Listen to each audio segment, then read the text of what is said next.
Chapter 21:15 My Horse Too. He had no idea if there was an actual god of gambling in the firmament, but the fact that the young man was able to guess the number correctly consecutively despite the odds was more than enough to show that the young man was not too far such an existence. He was tempted to continue, but his rationality told him that he could lose it all if he did.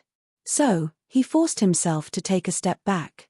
Even if he wanted to continue betting with the young man, he should at least wait a few more turns to see if the young man actually had the ability to guess the numbers accurately. Paying close heed to the spinning needle, Yaroshan deduced that the winning number would be in the 50s. Then, he secretly glanced at the young man and saw the latter instructing the young lady beside him. Wang Ying, by number 27. Yes. The young lady replied. Some time later, the result was announced, and the winning number was indeed 27. Cold sweat dripped down Yaroshan's back. It was fortunate he did not continue gambling, or else he would have lost his kitchen too. He gave up all thoughts of getting his 4 divine coins back from the young man in that instant, but he could not help but wonder. How in the world did the young man manage to predict the winning numbers so accurately? It was a 1 in 100 chance, but he was still able to get it right 3 times consecutively.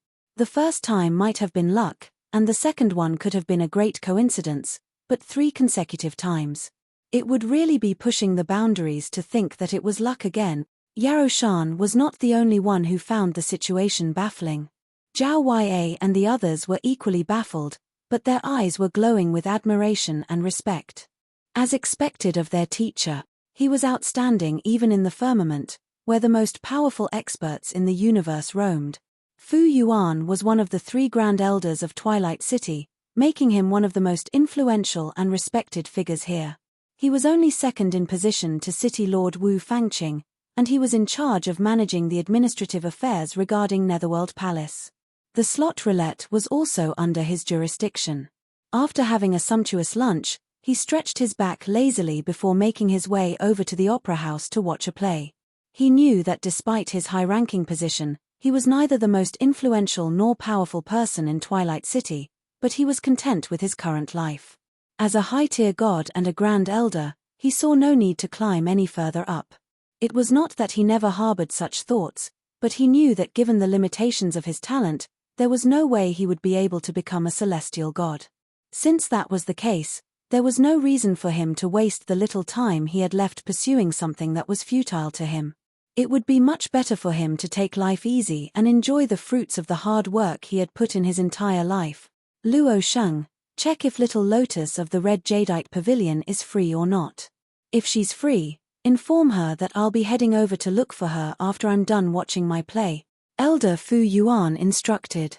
Little Lotus of the Red Jadeite Pavilion was one of his close companions, and he visited her often. The subordinate named Luo Sheng nodded before quickly heading out. However, not too long later, he returned with an anxious look on his face. Seeing the flustered state of his subordinate, Elder Fu Yuan rose to his feet and tidied up his robe before asking, "What's wrong?" "Old Master, we have just received a report that someone has managed to buy the correct number on the slot roulette wheel 11 times consecutively." Luo Sheng replied in astonishment. "Wait a moment, you are saying that he won the slot roulette 11 times straight?" Elder Fu Yuan was stunned. "What do you mean by that? Did he purchase 100 slots in one go, or what happened?" There were indeed cases where the ultrich would buy all 100 slots in a single go, thus ensuring that they would acquire a slot no matter what the result was. "No, that's not it. That person only bought a single slot every time, but he would get the winning number each time. It's almost as if the roulette wheel formation is bowing to his demands," Luo Sheng said with an incredulous look on his face. He only bought a single number, but he was still able to hit the mark each and every time. Elder Fu Yuan widened his eyes in disbelief. "You aren't lying to me. It's real. It's already a complete mess out there," Luo Sheng exclaimed. "This. Have you checked on the formation to see if there are any problems? We have already done a thorough check, and everything is working as normal. Let's go take a look," Fu Yuan said as he quickly headed over to Netherworld Palace. It did not take him long to arrive at his destination. At that moment, a huge crowd had already gathered around the slot roulette wheel. "He got it again. This is the 13th time, right?" Holy cow! He has gotten the right number 13 times in a row. How is he doing this? It looks like the rest of us don't stand a chance at all. The faces in the room were filled with disbelief. Elder Fu Yuan walked over and examined the formation, but he was unable to find anything wrong with it. The young man that everyone in the room was encircling was not making any suspicious actions either.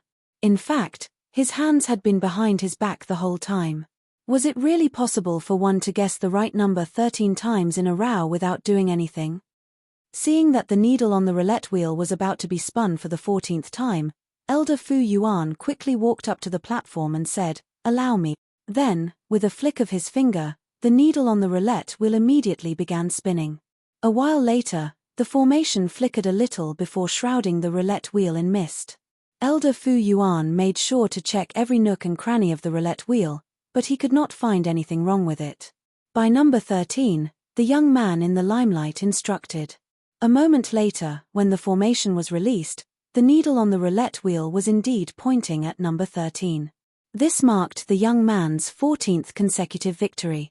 Elder Fu Yuan knew that the young man was definitely doing something. There was no way a person could guess the correct number 14 times in a row, but he was unable to figure out just what it was, and this left him incredibly frustrated.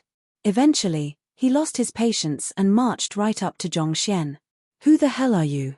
What are you trying to achieve? I am just a nameless nobody. I am buying some slots here so that I'm able to scale the celestial mountain," Zhongxian replied with a smile. "Yet, you were able to select the winning number 14 times in a row?" Elder Fu Yuan scoffed in skepticism. "Men, escort this esteemed guest to the room.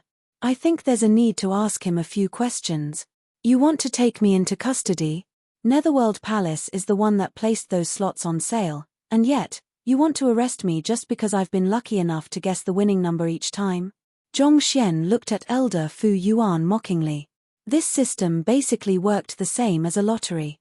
One could not possibly arrest a lottery winner just because he won each and every single time, right? He was not doing anything that broke the rules, and he had never approached the roulette wheel or the formation. The reason Netherworld Palace has taken out 200 slots to be sold in such a fashion is to ensure that everyone has an equitable chance of scaling the celestial mountain. If you acquire all the slots by yourself, what will become of the other cultivators? It'll be unfair to them, Elder Fu Yuan said. You are talking about fairness? Those people over there have been trying to calculate the trend of the roulette wheel to make predictions. Do you think that it's fair to the others for them to do so? There are also a lot of people who devote their lives to studying the roulette wheel and even make a living out of it. Just how do you define something as fair or not? With an irritated wave of his hand, Zhongxian said, "Forget it. Since you don't welcome me here, I'll just take my leave. Farewell." He needed slots for his parents, 11 direct disciples, and Sun Qiong, and he had already managed to acquire the 14 that he needed. There was no need for him to continue. After all, his goal was to acquire the aura of divinity on the celestial mountain, not to cause a huge ruckus. Since it was his first time in the firmament, maintaining a low profile should take precedence over everything else. Hold it there for a moment. Before Elder Fu Yuan could even speak, an old man amid the crowd stepped forward and blocked Zhongxian's way. It was none other than the old man who had lost 2 bets to him earlier, Yaroshan. "Don't you think that it's too convenient that you are able to leave so easily after monopolizing so many of the slots? Indeed. We are here to acquire a slot, too, but you ended up taking nearly all of them, depriving us of our chances. You can't leave just like that. You should at least take 7 slots and share with the rest of us. It isn't too big a request, is it?"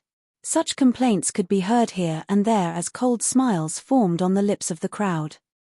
They had no idea whether the young man was really cheating or not, but since someone was taking the lead, they might be able to get something out of it if they joined in. The frowning Zhongxian looked at Elder Fu Yuan and asked, "Is this the rule of Netherworld Palace?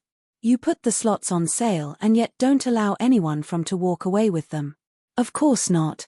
However, how you managed to identify the winning number 14 times consecutively is rather sketchy, so we can't help but suspect that you are cheating." "Cheating? Very well." Zhongxian looked at the crowd imposingly. "Show me how I cheated. If you can show me how I managed to cheat despite all the security measures in place, I'll hand over all 14 slots to you. Ah! The crowd fell silent. If they knew how the young man did it, they would not still be here. They would have long struck it rich and retired. None of you are able to do it. Zhongxian shook his head. Farewell. Right after saying those words, Zhongxian beckoned his direct disciples to follow him out of Netherworld Palace. You can't leave. The crowd quickly encircled him. You don't want to allow me to leave? Fine by me as well. If I recall correctly, there are still 16 slots remaining, right? I'll stay here and win all the remaining slot. Zhongxian crossed his arms before his chest as he spoke with a smile. That statement shocked everyone there. Recalling the miracles that he had pulled off thus far, they began to doubt themselves. If they allowed the young man to leave, they might still stand a chance at obtaining a slot. However, as long as the young man continued participating in the draws, they would simply be spending their money in vain on the slot roulette. Don't listen to his word.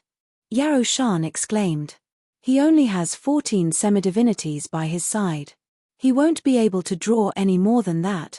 Due to the rule that a person could only buy a single number each day, Zhongxian would not be able to participate in the subsequent bets even if he wanted to. Wait a moment, you're right. Even if we keep him here, he won't be able to do anything. Widening their eyes in realization, the crowd bucked up their determination and continued blocking Zhongxian's way. As long as they kept him there, it was only a matter of time before he spat out some of the slots that he had acquired. They were in the majority anyway, and there were plenty of experts in their ranks. No matter how powerful the young man was, he did not stand a chance against them. Besides, given that they were in the city, the young man would not dare make a move on them recklessly, or else he might face trouble with the law. Is that what you think? Zhongxian turned to Elder Fu Yuan and said, Elder, if I'm not mistaken, the bets aren't just limited to humans, right? After spending quite some time in there, he had already familiarized himself with the rules of the slot roulette. Of course, Fu Yuan replied with a nod. There were quite a few divine beasts in the firmament who were able to transmogrify into the form of a human. If they were to limit the participation to just the humans, they would risk offending the divine beasts. For this reason, there were no restrictions on who could participate in the bets. Very well. Zhongxian nodded as he turned to Sun Qiong and passed down some instructions. Sun Qiong's lips twitched a little as he looked at Zhongxian with a bizarre expression on his face. Then, he walked out of the room before returning with the 14 steeds a moment later. Since you aren't allowing me to leave, it just so happens that these horses of mine are only at the semi-divinity realm and need some slots. It's not too much if I get them to participate in the bets too, right? Zhongxian waved his hand lightly, and a horse immediately walked over and wrote down the number 64 with his hoof before passing a divine coin over. The young man managing the roulette wheel was perplexed. He had no idea whether he should accept the divine coin or not.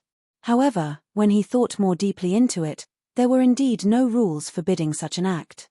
So, he hesitantly accepted the divine coin and passed a token with the number 64 on it. Wang. Some time later, the formation disappeared, and the number reflected on the roulette wheel was 64.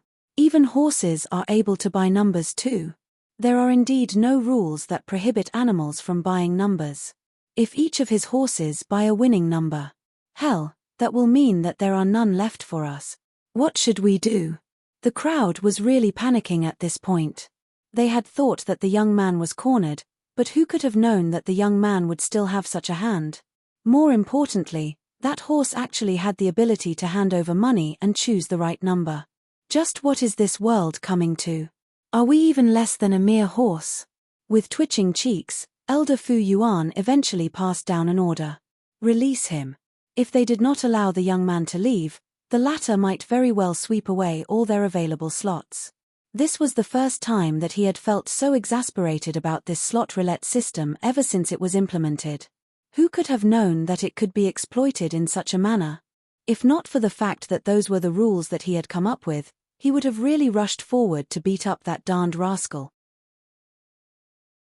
Chapter 21:16 Underground Black Mark T. You have my deepest gratitude, Elder. Zhongxian chuckled softly as he walked through the path that the crowd had reluctantly opened for him. Just as he was about to leave the area, he suddenly halted for a moment before turning around. One last thing.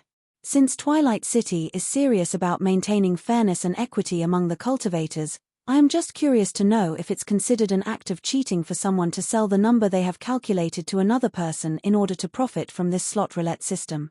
It's considered as an act of cheating, Elder Fu Yuan replied with a confused look on his face. The slot roulette system was designed with the intention of making the acquisition of the slots random. If a person sold a number that was calculated inaccurately, his actions would be considered fraud. On the other hand, if the person was really somehow able to calculate the number accurately, that would be cheating. That person over there, Yaroshan, has been selling the numbers he has deduced to the other cultivators here. I believe that there are many people here who will be able to testify to that, Zhongxian said with a smile. With that, farewell. After saying this piece, Zhongxian left Netherworld Palace without waiting for any response. That fellow, Yaroshan, had riled the crowd up against him, attempting to prevent him from leaving. Did the other party really think that he was a pushover? As for the evidence of his fraud, he had convinced quite a few people to purchase the numbers that he recommended. Considering that none of them had one, they should be more than willing to give Yaroshan away. After all, they might just be able to recoup the money that they had given to Yaroshan this way. Yaroshan had never expected to have the tables turned on him like that. With his body trembling fearfully, he immediately tried to explain, Elder Fu Yuan, I. But Elder Fu Yuan was not even interested in hearing his explanation. Take him down, Huala. A group of people rushed forward and apprehended Yaroshan. There was absolutely no doubt that Yaroshan's fate was going to be tragic. He had only lost a toilet and a kitchen earlier, but at this rate, he was going to lose his entire flat.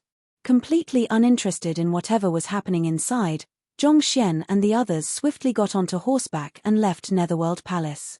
After galloping across various streets, Zhongxian checked his surroundings and confirmed that there was no one following them before indicating for everyone to stop. The rest of you should head back to prepare yourselves for the trial of the Celestial Mountain.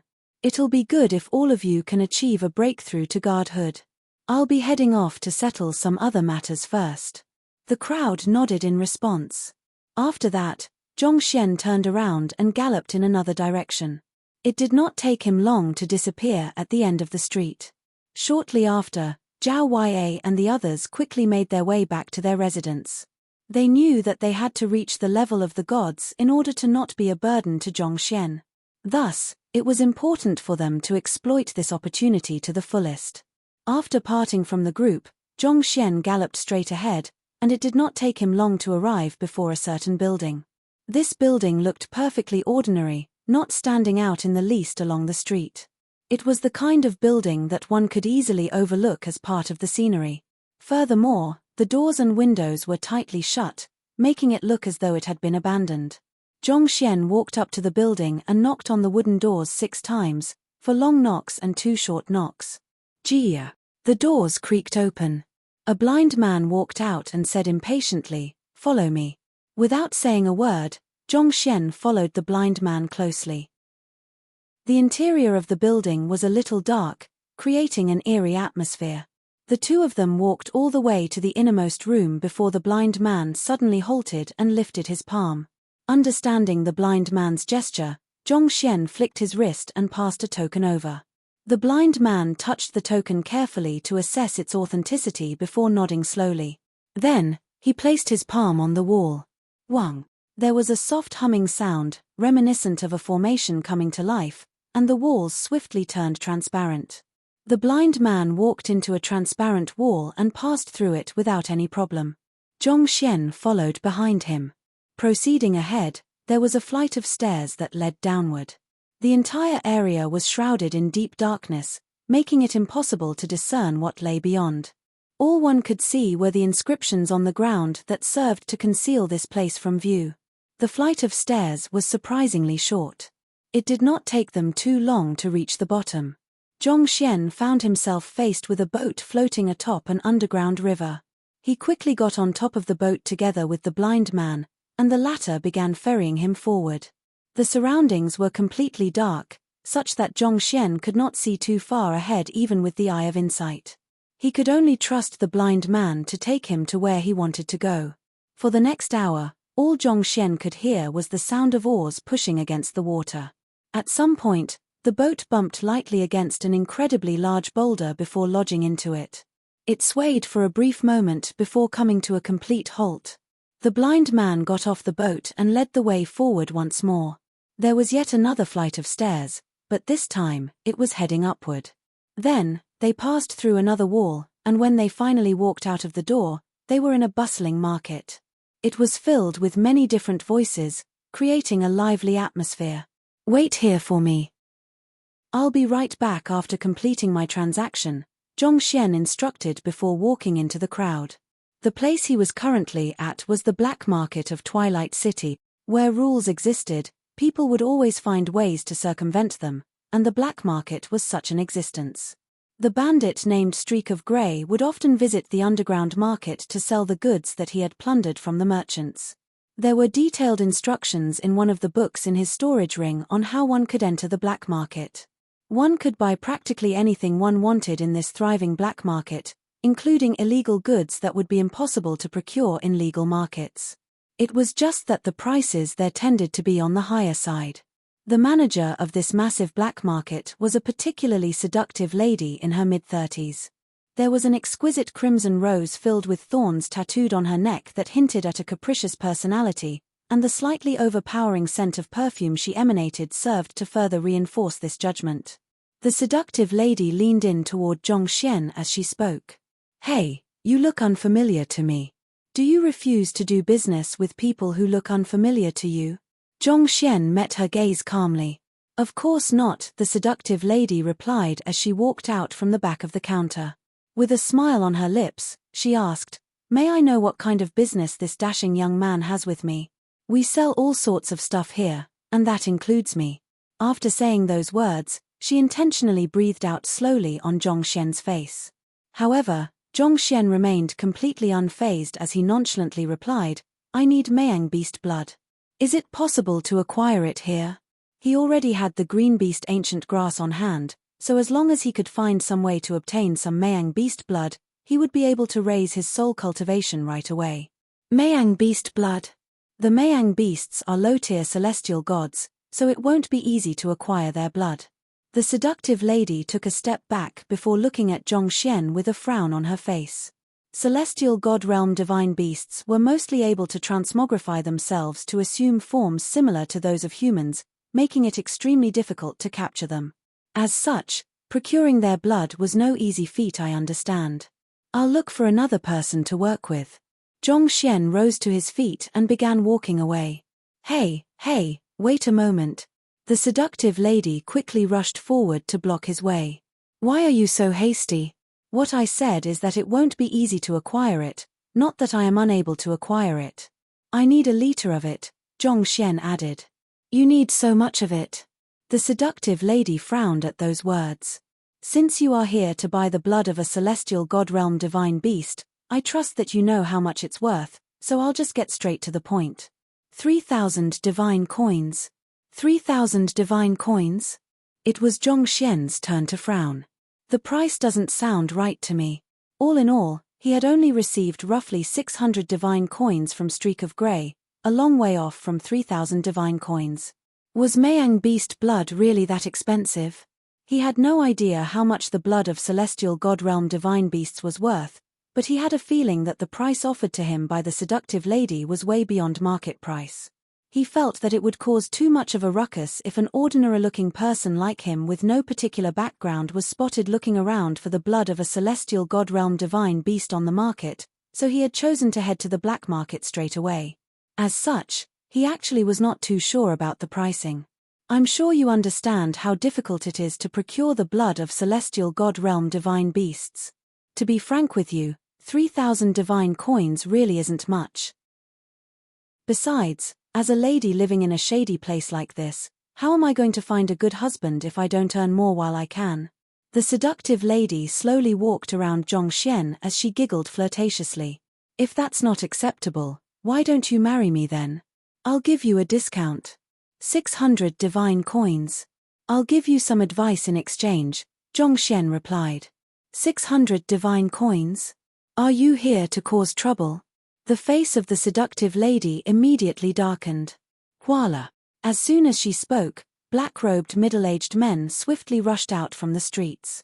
Every single one of them had a fairly strong presence, displaying their might as middle-tier gods. I have no interest in wasting my time on something that doesn't provide value to me, Zhongxian replied nonchalantly, unaffected by the sudden turn of events. If I'm not mistaken, due to the cold, wet, and spiritual energy-deprived environment of the black market, you have been consuming dampness expulsion pills to preserve your youthful appearance. The seductive lady scoffed coldly. What about it? Living in the underground regions where the sun would never reach, there were plenty of people there who frequently consumed dampness expulsion pills. It would not take a genius to figure out that she was doing the same. It wouldn't be a problem for others to consume the dampness expulsion pill, but the same doesn't go for you. If I'm not mistaken, your neck and chest area are filled with red bumps, and you have been unable to get rid of them, Zhongxian said. Where did you hear that? The seductive lady frowned. The young man was right. Her body was indeed covered in red bumps, and those red bumps emanated an odor. It was for this reason that she had to douse herself in perfume and tattoo her neck with a crimson rose. I didn't have to hear it from anyone to know that. It's pretty obvious just by looking at you. Placing his hands leisurely behind his back, Zhongxian continued. You have been cultivating the yin attribute rising tide cold wave art.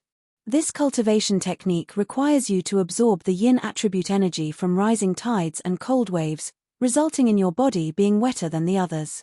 Consuming the dampness expulsion pill appears to have resolved the various problems you face from living here, but at the same time, it has also deprived you of the essence of your cultivation technique. The effectiveness of your cultivation technique has been reduced by half as a result of that, and the growth of those red bumps is just the primary symptom of your condition. As time goes by, your skin will begin to rot, and your rate of cultivation will continue to slow down till it finally stagnates. Eventually, you will go berserk and die. Are you trying to scare me, little boy? Your big sister over here didn't get this far by trembling in fear, the seductive lady spat with narrowed eyes. The other party had hit the mark on quite a few things regarding her, including her cultivation technique and her current condition. However, she still found it hard to believe that a mere dampness expulsion pill could induce such symptoms in her. Furthermore, she had not noticed any major issues in her body thus far. Of course not, Zhongxian replied. Just the dampness expulsion pill itself isn't potent enough to cause any problems in your body. However, what if we consider the concealment formation cast over the underground black market too? Correct me if I'm wrong, but you reside in the southwest area of the black market, right? The seductive lady frowned upon hearing how Zhongxian was aware of where she lived. Paying no heed to the seductive lady's expression, Zhongxian said, the sun rises from the northeast and sets in the southwest. The rise of the sun ushers in the birth of the yang energy, and the setting of the sun symbolizes the opening of the yin gates. Southwest is the direction where yin and yang intersect with one another. Most life usually thrives in such a place, but that happens to be the very opposite for you. The rising tide cold wave art is a pure yin cultivation technique, so the conditions of the southwest should have been ideal for you to advance your cultivation. However, you chose to consume dampness expulsion pills, which in turn makes you extremely vulnerable to yang energy. As a result, there's a chaotic mess of yin and yang ravaging your body at this very moment. The growth of red bumps is just the starting symptom. Chapter 21 17 Beauty Pill. The seductive lady was rendered speechless. She had previously thought that the young man was just making up lies to scare her, but after hearing what he had to say, doubts began to arise in her mind. The area that she was living in was indeed the southwest area of this underground black market. She had chosen the area because it was close to the underground river, which would have made it easier for her to absorb the yin energy from the damp environment and further her cultivation. However, if what the young man said was true, she had made a major mistake. Are you still doubting my words? Zhongxian shook his head. The concealment formation of this underground black market is powered by the underground river, so it carries a tinge of yin. It's this yin attribute that allows the underground black market to circumvent the spiritual perception of a celestial god, thus allowing it to remain hidden from the world. The southwest region happens to be where the yin energy originates. Living there is bound to eventually cause some problems to your body. Enough. I don't deny that there's some truth to what you are saying, but anyone can come up with a believable theory. There's no concrete evidence to prove that what you are saying is true. Unless. With a wave of her hand, the seductive lady gestured for the 4 middle-aged men to back off before looking at Zhongxian once more. Do you have a way to make my red bumps disappear? If so, I can sell you the Mayang beast blood at the price you mentioned. That isn't a problem at all, Zhongxian said. Pass me 10 bottles of God Essence pills. 10 bottles of God Essence pills, the seductive lady asked doubtfully for confirmation. As spiritual energy receded from the firmament, the value of God Essence pills had been continuously on the rise. While she was still able to afford 10 bottles of God Essence pills, it was still a substantial sum to her. Indeed. If you wish to resolve your affliction, you'll need to pay a certain price. God Essence pills are usually used as a source of spiritual energy, but they can do much more than that. Of course, if you are unwilling to pay the price, you can just ignore what I just said. 3,000 divine coins isn't a small sum, but I believe it shouldn't take me too long to acquire it with my means, Zhongxian said with a wave of his hand.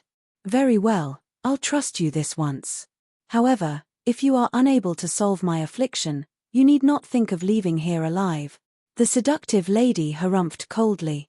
It's your first time here, so you might be unaware of it, but the underground black market is a lawless place, unlike Twilight City. No one will say a thing even if I kill you right here, right now.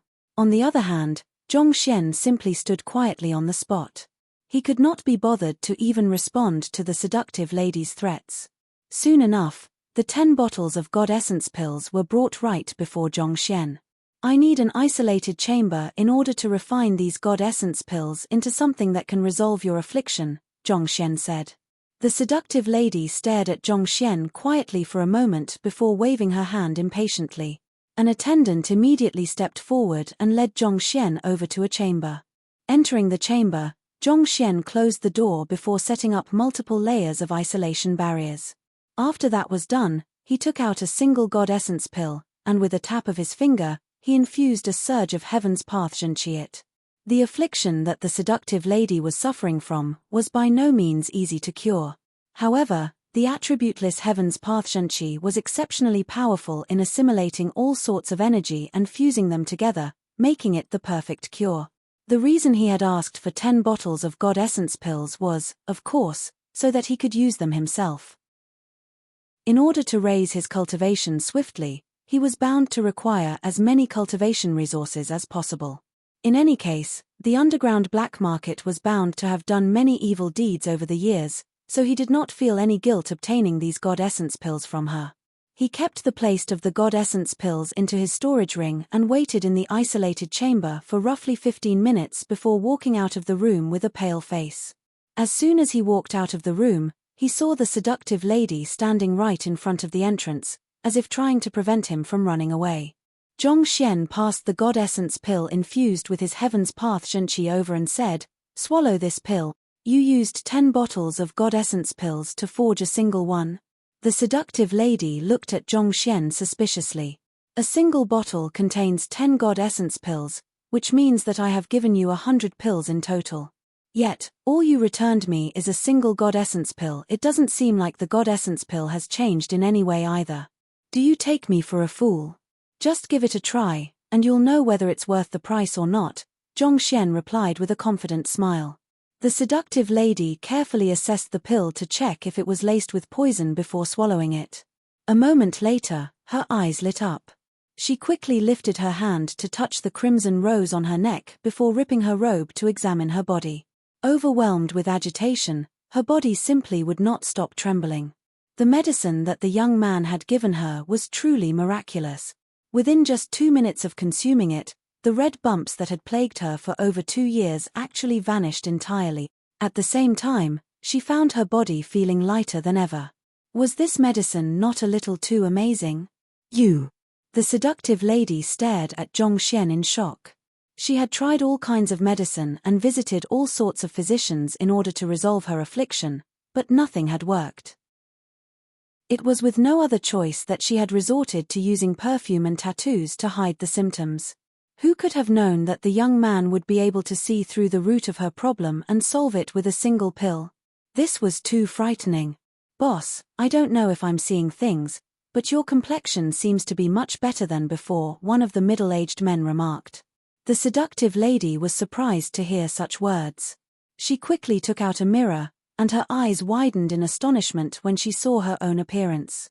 Due to her affliction, her skin had become a little rough and coarse. As a result, she had no choice but to apply a thick layer of foundation in order to conceal her worsening skin tone. Yet, just by eating that pill, not only did she manage to get rid of the red bumps, her skin also became much smoother. It was almost as if time had regressed a decade for her. Was this medicine really that incredible? Do you have any more of that medicine? The seductive lady asked. She had resolved the problem of the red bumps for the moment, but she was not certain if she would suffer a relapse in the future. What would she do if she did not have any more medicine then?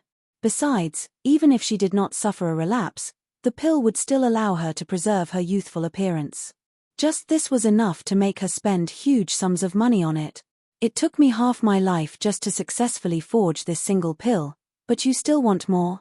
Bring me another 10 bottles of God Essence pills, Zhongxian said. The reason the other party suffered from the red bumps was due to her inability to amalgamate the yin energy and yang energy within her body properly. That was a problem that could easily be solved with his Heaven's Path Shunqi. However, what was with her complexion getting better and more youthful? Could it be that his Heaven's Path Shunqi had become much more potent after he started cultivating the pathos of heavens? A thought arose in Zhongxian's mind. A person's emotions can affect their appearance as well. This is similar to how a person in love will look as if they're glowing. Could it be that my pathos of heavens has changed the nature of my Heaven's Path Shunqi? Emotions were known to be a source of motivation and tendencies, but they could create tangible differences in one's appearance as well. There was a saying that those who were constantly happy would age slower than those plagued with worries. Who could have known that comprehending the pathos of heavens would have such an effect on the Heaven's Path Shunqi? Give me a moment. The seductive lady quickly headed out, and a moment later, she returned with another 10 bottles of God Essence pills. I'll forge another one for you right now, Zhongxian said as he returned to the isolated room. Another 15 minutes later, he walked out with a face even paler than before, such that it looked as if he would stumble and faint at any moment. The seductive lady took an even more detailed look at the pill this time around, analyzing even the slightest marks on it.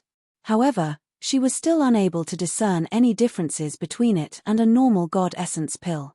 After a moment of contemplation, she raised her hand and relayed some instructions to one of the middle-aged men. Soon, a middle-aged lady was brought over. Possessing the cultivation of a middle-tier god, she appeared to be in her 40s. However, it was likely that she was much older than that as there were signs of age spots on her skin, and her skin tone had turned a little yellowish. It was likely that she was around 70 to 80 years old. Having read through the book left behind by Streak of Grey, Zhongxian had gained some understanding of the average lifespan of gods in the firmament. Before the receding of spiritual energy, normal gods would usually be able to live to 150 and beyond. However, due to the worsening environmental conditions, most cultivators could only live till 80 nowadays. As for semi-divinities, those who could live to 60 could already be considered to have lived a long life. The only way for a god to lengthen their lifespan was to rise to the level of a celestial god. Celestial gods enjoyed a lifespan of around 1,000 years. God kings were known to be able to live 10,000 years, and conferred god kings were rumored to have at least 100,000 years to their lifespan. As for god monarchs, the 9 god monarchs were known to have existed ever since the firmament came to be. In the eyes of the world, they were eternal existences that could never be destroyed. Swallow this pill, the seductive lady said. Without any hesitation, the middle-aged lady took the pill and swallowed it. A moment later, her appearance began to change. Her age spots gradually lightened till they could not be seen anymore, and her face began to glow with vitality. It was almost as if someone had reversed her time by decades, returning her to the time when she was still an alluring lady in her early 30s. This. The middle-aged lady looked at her new appearance in the mirror with her mouth agape. There were plenty of capable geniuses in the firmament, but none of them were able to create such a miraculous beautifying pill. Even the most expensive beautifying pill available on the market would not be able to pull off such a transformative change in one go. The middle-aged lady felt as if she had been born anew through the pill. It's indeed effective. Ha ha ha. With this, even if I cast aside the underground black market, I'll still have a never-ending supply of money. With an excited gleam in her eyes, the seductive lady looked at Zhongxian and said, "Brother, may I know how I should address you?" It had just been a transaction between the both of them previously, so it would not matter even if they did not know each other's names. They would soon part with one another and likely never see one another again. However, the situation had changed. The person standing before her was a potential business partner. Zhongxian. I am Qi Ling'er. I believe that you are aware that the pill you forged has the effect of bestowing a person with a second youth. So, why don't we work together to turn this into a huge business? You'll be responsible for forging the pills, and I'll secure the distribution network to sell the pills. As for the profits, how does 50:50 sound to you? The seductive lady, Qi Ling'er, offered. 50:50? Sounds fine by me. Zhongxian nodded. Considering the widespread connections that she had built up over the years as the boss of the underground black market, it was not unreasonable for her to demand half of the profits. Besides, it would not be too much trouble for him to forge the pills anyway. Good. First and foremost, I need you to forge 10 of these pills for me. I'll be marketing them in Twilight City over the next few days in order to create some hype, Qi Ling'er instructed. That isn't a problem, but I will need sufficient God Essence pills for that, Zhongxian said as he looked at Qi Ling'er. I understand. However, the God Essence pills will be treated as the cost of our business venture, Qi Ling'er replied with a soft chuckle. A God Essence pill costs around a divine coin, so 10 bottles of them amount to 100 divine coins. Let's do just that then. Zhongxian nodded. Chapter 21:18 Descendant of a God Monarch. Low-tier God Essence pills could be used by those whose cultivation was beneath the celestial god realm. Zhongxian was still a long way off from becoming a celestial god, so he was bound to need a lot of them. Not to mention, he had a lot of people behind him that he needed to take care of. Great. Having received Zhongxian's approval, Qi Ling'er turned to the middle-aged man behind her and said, "Tell old Yi that I'll be taking all the God Essence pills he has." The middle-aged man nodded before backing out of the room.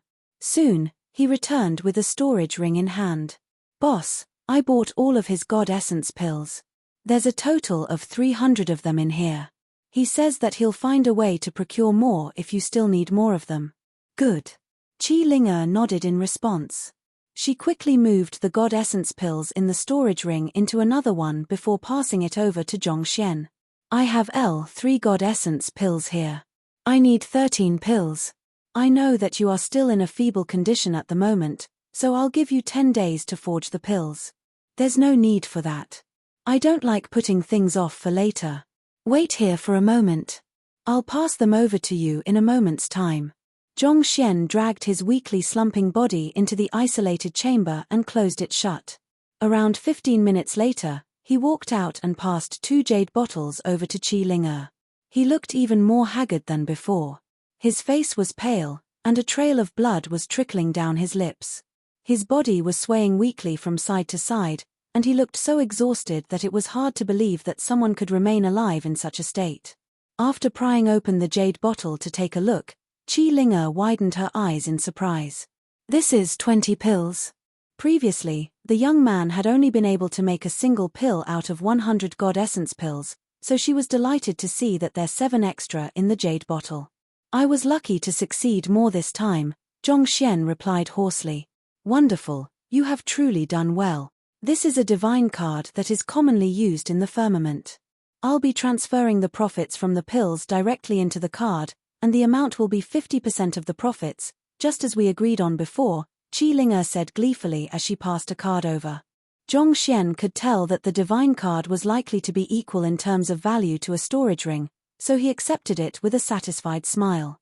Then, he asked, "As for my Mayang beast blood? You'll have to wait a day for the Mayang beast blood to arrive.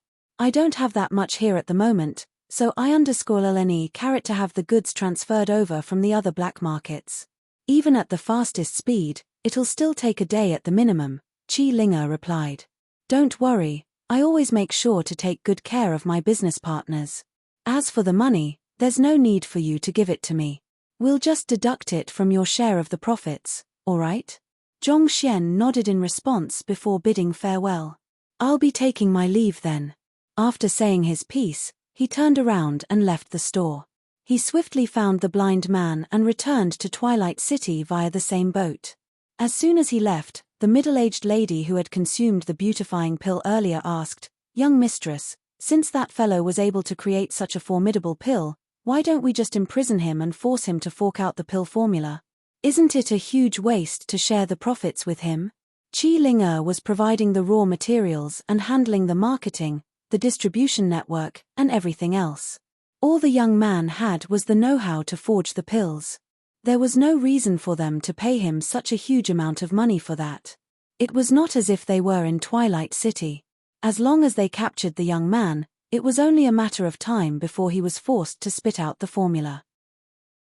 "Do you think that he overexerted himself while forging the pills earlier?" Qi Linge suddenly asked. "Isn't that so? I checked on his condition, and it appeared that his vitality was impaired due to pushing himself too far," the middle-aged lady replied with a frown. "I understand that the process of forging this pill can be highly damaging to one's body, but as long as we offer a decent price, I believe there should still be plenty of apothecaries who will be more than willing to offer their services. Humans were creatures who would charge into danger for the sake of fulfilling their greed." Qi Linge shook her head. "He is feigning weakness." "Feigning weakness," the middle-aged lady repeated in astonishment. "That's right," Qi Linge said. "Despite his severely weakened appearance and aura earlier, I sensed that his soul remained wholesome. There weren't any signs of deterioration at all. That goes to show that he wasn't injured in the first place. As a low-tier god, he wouldn't pose a threat to us regardless of whether he was injured or not. However, the token that he used to enter the underground black market belonged to Streak of Grey, and I received news that Streak of Grey and his band were utterly defeated by an unknown fellow last night. According to what I heard, Streak of Grey wasn't able to hold his ground against his opponent even in a one-on-one fight. Chances are, the person he fought with was that young man. Young mistress, are you saying that the lad possesses the strength to subdue middle-tier gods despite only being a low-tier god himself?" The middle-aged lady was taken aback by that news. A thought surfaced in her mind, and she hurriedly added, "Does it mean that he possesses an exceptionally powerful bloodline?" There was a significant power gap between every cultivation realm after reaching godhood, thus making the hierarchy of power among gods extremely strict. To put it simply, it was viewed to be impossible for a god to defeat opponents of a higher cultivation realm.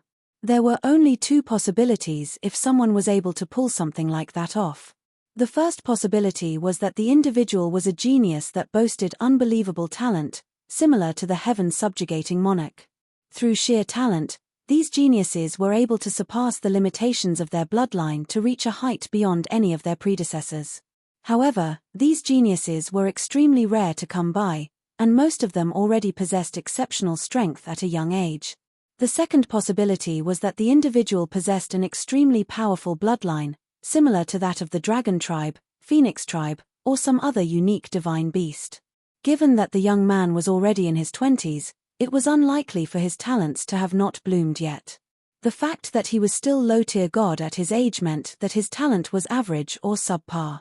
So, it was more likely for him to possess a powerful bloodline. Most formidable divine beasts, prior to their transmogrification, would tend to advance their cultivation slowly, so their strength would be rather limited in their earlier years. "We'll know whether that's the case or not with a quick test," Qi Linge remarked calmly. She waited quietly on the spot for a moment before one of the middle-aged men brought a bottle before her. Qi Linge took the bottle, inspected its contents, and chuckled softly. This is the fresh blood that he has spat out while he was forging the pills in order to deceive us. Even though it has already dried up, it's still possible to test the strength of the bloodline. We'll set his dried blood alight on the netherworld pool to pay respects to the heroic spirits of the preceding celestial gods, god-kings, and conferred god-kings worshipped by Netherworld Palace. If the heroic spirits are able to harness the blood, it means that the young man's bloodline is beneath them. On the other hand, if the heroic spirits dissipate, it means that the young man's bloodline is more powerful than theirs. If the young man's bloodline is more powerful than theirs, it's highly likely that he has powerful backing behind him. It would be courting death to touch such a person. On the other hand, if his bloodline is weak, I have left a soul imprint on the divine card that allows us to track him down whenever we want to. Ha ha ha. My business partner should at least have enough strength not to be devoured whole by me in order to work with me, don't you think? I understand. The middle-aged lady nodded, impressed by how thorough the young mistress was in dealing with matters. Then again, there was no way an incapable individual would have been to govern such a massive underground black market. Having made their decisions, the two of them quickly changed their clothes and put on disguises before leaving the black market. 2 hours later, they arrived at Netherworld Palace, where Zhongxian had been earlier. Through their connections, they were able to head straight to a tightly sealed room. At the very forefront of the room was an altar filled with many rows of tablets. Each of these tablets represented a renowned expert of the sky of drifting specters. Out of respect for the predecessors, this room was carefully maintained by those of the Netherworld Hall, such that there was not the slightest speck of dust to be seen around. From time to time, visitors would stop by to pay respects to the predecessors. At the center of the room was a crimson pool that was filled with an unidentifiable fluid that bubbled furiously, emanating domineering energy that left one's heart thumping fearfully. Let's begin. With a toss, Qi Ling'er threw the jade bottle filled with the dried blood that she had acquired from Zhongxian earlier toward the crimson pool. Tzz. The dried blood immediately burst into flames. Sensing the energy emanating from the dried blood, a powerful presence swiftly emerged from the crimson pool, creating great pressure on the surroundings. Wang, an illusory middle-aged man dressed in a tight suit of armor, manifested above the crimson pool. He raised his sword to strike down on the blazing dried blood. It's the heroic spirit of celestial god Wu Jiang. Qi Ling'er recognized the armored middle-aged man. Celestial god Wu Jiang was not from Twilight City, but he possessed great fame in the sky of drifting specters. He had made great contributions during the first receding of spiritual energy, and even when he was encircled by his enemies, he had managed to kill several experts of the same caliber as him before finally succumbing. It was due to this that his tablet was allowed to be placed on the altar to be worshipped despite only being a celestial god. Through the powers of the Netherworld Pool, he would be able to forge a heroic spirit and continue existing in the world. Just as the sword was about to strike down on the burning blood, an illusory figure suddenly manifested right above the blood. It was the young man whom they had met earlier. The young man had his eyes tightly shut. It seemed like he did not know where he was or what was happening at all. Paying no heed to celestial god Wu Jiang's incoming sword, he stood motionless on the spot and muttered some words beneath his breath. Hearing those words, celestial god Wu Jiang froze.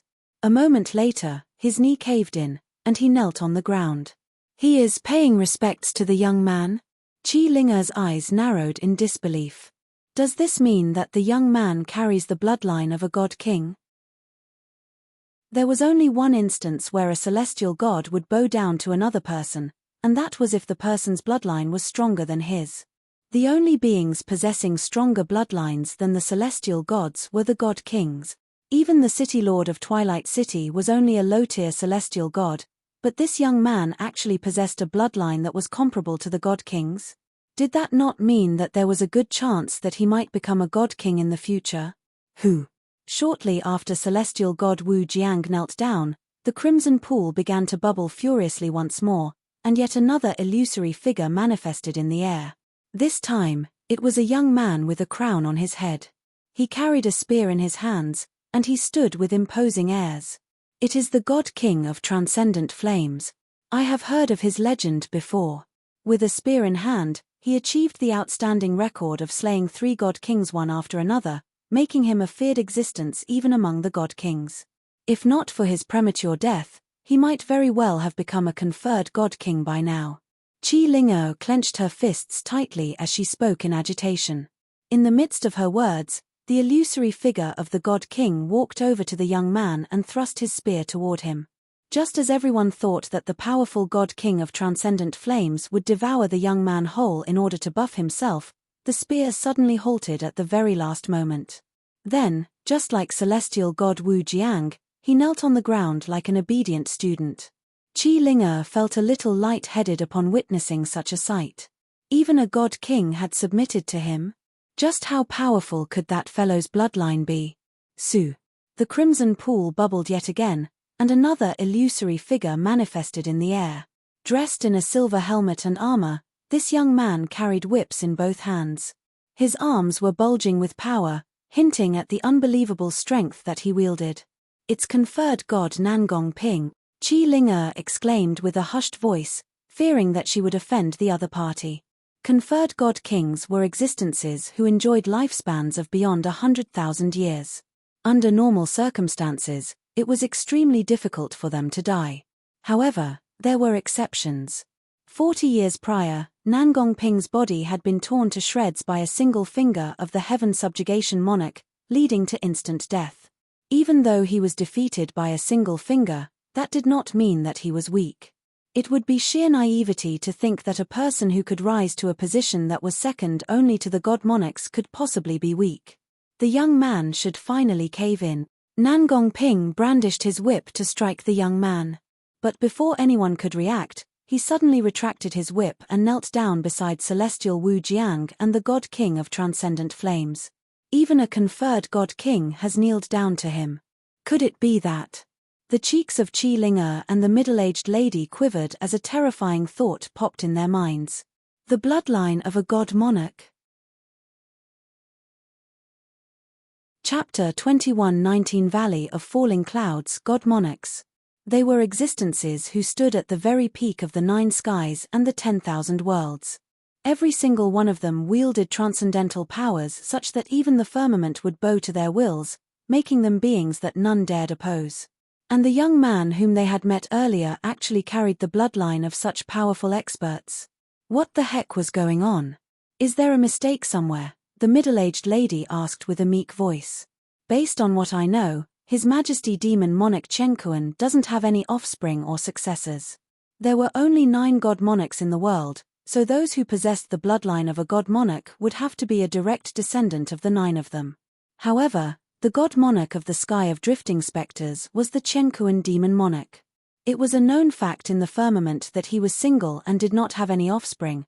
So how could a person who possessed his bloodline suddenly appear out of nowhere? There are 10 god monarchs in the 9 skies.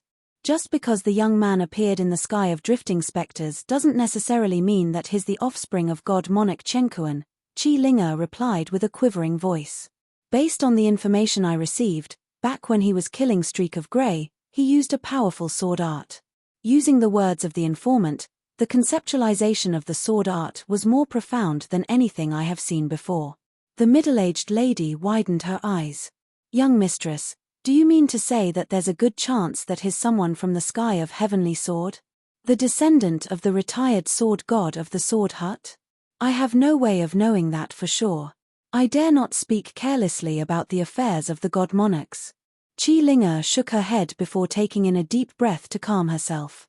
Then, she said, make sure not to speak of this matter to anyone else. I understand. The middle-aged lady quickly nodded in response. Even if Qi Ling'er had not said such a thing, she also would not dare speak lightly about the personal affairs concerning a god monarch. Pass down my order. We'll be increasing his share of the profit to 9:1. If he asks for something, no matter what it is, make sure to fulfill his requests by hook or by crook. Also, regarding the Mayang beast blood, have it sent over to him as quickly as possible. Qi Ling'er swiftly passed down a series of instructions. Given that she was dealing with the offspring of a god monarch, it was very clear what she had to do. Even if the young man was not from the main lineage, as someone who possessed the bloodline of a god monarch, he was bound to reach great heights in the future. Furthermore, how could someone like that possibly not have any experts protecting him by his side? Only those who were tired of living would dare provoke him. "I'll have it done right now." The middle-aged lady quickly left the room. Qi Linger looked at the three illusory figures kneeling before the young man for a moment longer with a complex look in her eyes before leaving the room as well. She even left a soul imprint on it. After returning to Twilight City, Zhongxian took out the divine card while walking out of the building and scanned it carefully with his eye of insight. The soul imprint was left very discreetly, but there was no way it could have slipped past his detection. Zhongxian channeled a surge of Heaven's Path Shenqi into the divine card and destroyed the soul imprint. Walking down the streets, he stretched his back lazily as his pale face swiftly regained a reddened glow. At the same time, he pondered, "I should be able to raise my soul cultivation once I receive the Mayang beast blood, so I should think of ways to cultivate my physical body now." Having acquired sufficient God Essence pills, he was confident that he would be able to raise his cultivation swiftly. However, before raising his Zhenqi cultivation, he would have to train his physical body and raise his soul cultivation too. "The best way to temper my body is using the blood of divine beast." There was a common consensus among cultivators that it was difficult to train one's physical body. If he just absorbed spiritual energy to refine his body, it would take him ages before he would be able to achieve a breakthrough. However, if he could acquire the blood of divine beasts, the process could be hastened significantly. Such a method made use of the power of the divine beast's bloodline. The more powerful the bloodline was, the more pronounced the effects would be. And the most powerful divine beast in the firmament was indubitably the pure-blooded dragons. The problem was that it was already difficult enough for him to procure the blood of a Mayang beast, an ordinary celestial god realm divine beast, let alone the blood of a pure-blooded dragon. Forget it. I should first head over to the divine beast market to take a look. There were markets selling divine beasts in the firmament as well, but beasts that were sold there were extremely weak and had yet to transmogrify, such as the rabbits that he had failed to hunt time and time again at the Grand Spirit Mountain. As for the powerful divine beasts who were able to transmogrify, there was no way anyone would dare sell them in an open market. If someone laid even a finger on one of them, the rest of their pack would immediately rush forward to exact vengeance. The divine beast market was located not too far away from his current location. Riding on his steed, it took him just an hour to arrive at his destination. Located at the edge of the city where the price of land was lower, the divine beast market spanned over a huge plot of land. Of the divine beasts on sale, most of them were captured by hunters to be sold. However, there were also some that came over voluntarily to be sold as well. The spiritual energy beyond the walls of established cities had already reached a dire level. If a divine beast wanted to grow stronger, it would have to find a way to enter a city, and becoming the tamed beast of a human was the most direct way to do so. In the firmament, there was no occupation called beast tamer. As long as a cultivator was willing to provide an opportunity to cultivate, there were many divine beasts that would leap at the opportunity. Zhongxian swiftly found the manager of the place and asked, "May I know if you have any divine beasts here who possess the dragon bloodline?" "Dragon bloodline? Dear guest, you must be joking." The manager was shocked by how audacious Zhongxian's words were. Zhongxian shook his head and replied, "I'm not. I'm being serious." Seeing that the young man really knew nothing at all, the manager explained with a hushed voice, "Those who are in the business of trading divine beasts would know that the dragon tribe is the royalty of the eastern sky of Cloud Dragon. Any beasts who are found to possess the dragon bloodline must be sent over right away. Anyone who dares to sell a descendant of the dragon tribe will be executed without exception." The royalty of the sky of Cloud Dragon? Zhongxian frowned. This was the first he had heard of such a thing. Most of what he knew about the firmament came from Mo Yuan's explanation and Streak of Grey's books. If the sky of Cloud Dragon passed down such an order, it was indeed unlikely for anyone to challenge its authority. Could it be that the god monarch of the sky of Cloud Dragon is a pure-blooded dragon? Zhongxian thought. He had long heard about the tremendous prowess of the dragon tribe even while he was still on the master-teacher continent. However, to date, he had not met a real pure-blooded dragon, so he was unable to gauge how powerful they were. Considering the name of the Sky of Cloud Dragon, as well as the fact that members of the dragon tribe were considered their royalty, it did seem likely for the god monarch to be a real pure-blooded dragon. Knowing that the manager would be reluctant to talk about experts of that caliber so lightly for fear of his safety, Zhongxian decided to get straight to the matter at hand. I need some divine beast blood to temper my physical body. Do you have anything appropriate? Since it was impossible to procure beasts possessing the dragon bloodline, he could only compromise and go for something else. As long as he could raise his physical body to the level of a high-tier god, he would be able to raise his cultivation swiftly. The last time he cultivated, he realized that the camaraderie of brothers he had comprehended was enough for him to cultivate up to high-tier god realm. The green beast ancient grass and Mayang beast blood would be able to get his soul cultivation up to high-tier god realm, and he already had sufficient god essence pills on hand to raise his Jinchi cultivation up to that level. So, as long as he could acquire what he needed to temper his physical body, he would be able to raise his cultivation all the way to high-tier god realm in one shot. Temper your physical body? The manager thought deeply for a moment before shaking his head. I'm afraid that we don't have anything that fits your criteria. However, I heard that there's a high-tier god realm phosphor-armored beast in the Valley of Fallen Clouds. It's known for its powerful defense and physical body. Even a celestial god of our city lord's caliber would have trouble breaking through its defense. Its bloodline should be exceptionally effective in tempering one's physical body. We have tried to capture and tame it on multiple occasions, but nothing worked. So, we had no choice but to drop the idea in the end. If you really need something to temper your physical body, perhaps you could give it a try. Phosphor-armored beast. That's right. However, that fellow isn't easy to find, and it's particularly vicious as well. Over the years, those who tried to tame it ended up getting devoured by it, the manager said. Where is the Valley of Falling Clouds? Zhongxian asked. It's directly north of here. If you ride on an aerial divine beast, it'll only take you roughly 6 hours, the manager said with a chuckle. You don't have an aerial divine beast yet, right? Why don't you buy one from me here? I have quite a few good ones in stock. Is that so? I want a fast one then, Zhongxian said. The firmament was even larger than the Azure and the Master Teacher continent, so it would be much more convenient if he could travel on an aerial divine beast. Soon, the transaction was completed. Zhongxian spent roughly 20 divine coins to buy a low-tier god realm aerial divine beast. Watching Zhongxian leave, the lips of the manager curled into a cold sneer as he scoffed, yet another fool. Does he think that the phosphor-armored beast can be captured that easily? If that's the case, the City Lord Manor would have long made a move. There's no way they would have left such a treasure lying around for so long. After saying his piece, the manager turned to the apprentice beside him and said, Did you see that? That's how you manage to get sales. You need to fulfill the demands of your customers while making use of the opportunity to promote your products. Make sure to take note of this while you are dealing with customers. Seated on the back of the divine beast, Zhongxian closed his eyes and cultivated. He consumed a few more god essence pills to reinforce his cultivation further, and in the process of doing so, he realized that if he forced a breakthrough to middle-tier god, he would really risk placing a huge burden on his body. Thus, he could only stop his cultivation with a helpless sigh.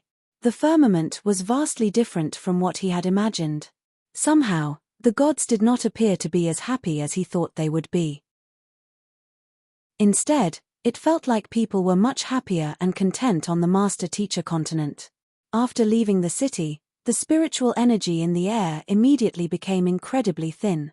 At the same time, the wind currents in the sky grew tumultuous. Fortunately, the divine beast was not flying at too high an altitude, and Zhongxian was no longer as weak as he had been. So, the strong wind currents did not pose much of a problem to them. 4 hours later, a massive valley appeared before their eyes. The setting sun fell at the very center of the valley, dyeing the 2 cliffs of the valley a brilliant shade of scarlet. The aerial divine beast descended right in front of the valley.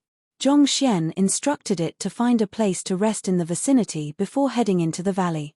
Based on what he had heard from the manager previously, the phosphor-armored beast should be somewhere in there. As long as he could find it and procure some blood from it, he would be able to immediately raise his cultivation to greater heights. The valley was much larger than it looked outside.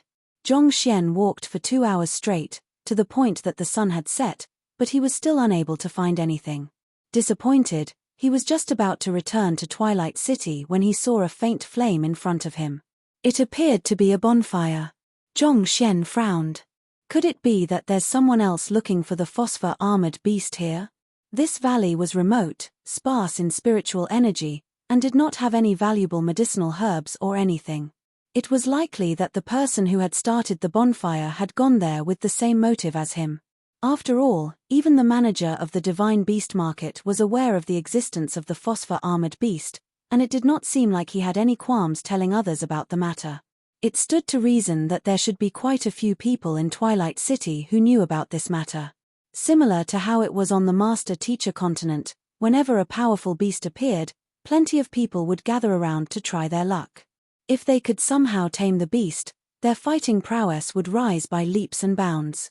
Even though the beast-tamer occupation did not mean anything here anymore, taming high-tier divine beasts was likely to be no easy feat. I should head over to take a look. With such a thought in mind, Zhong Xian began advancing carefully in the direction of the flame. Chapter 21:20 The Bizarre Young Man. Zhong Xian stopped roughly 100 meters away from the flames and hid behind the leaves of a large tree.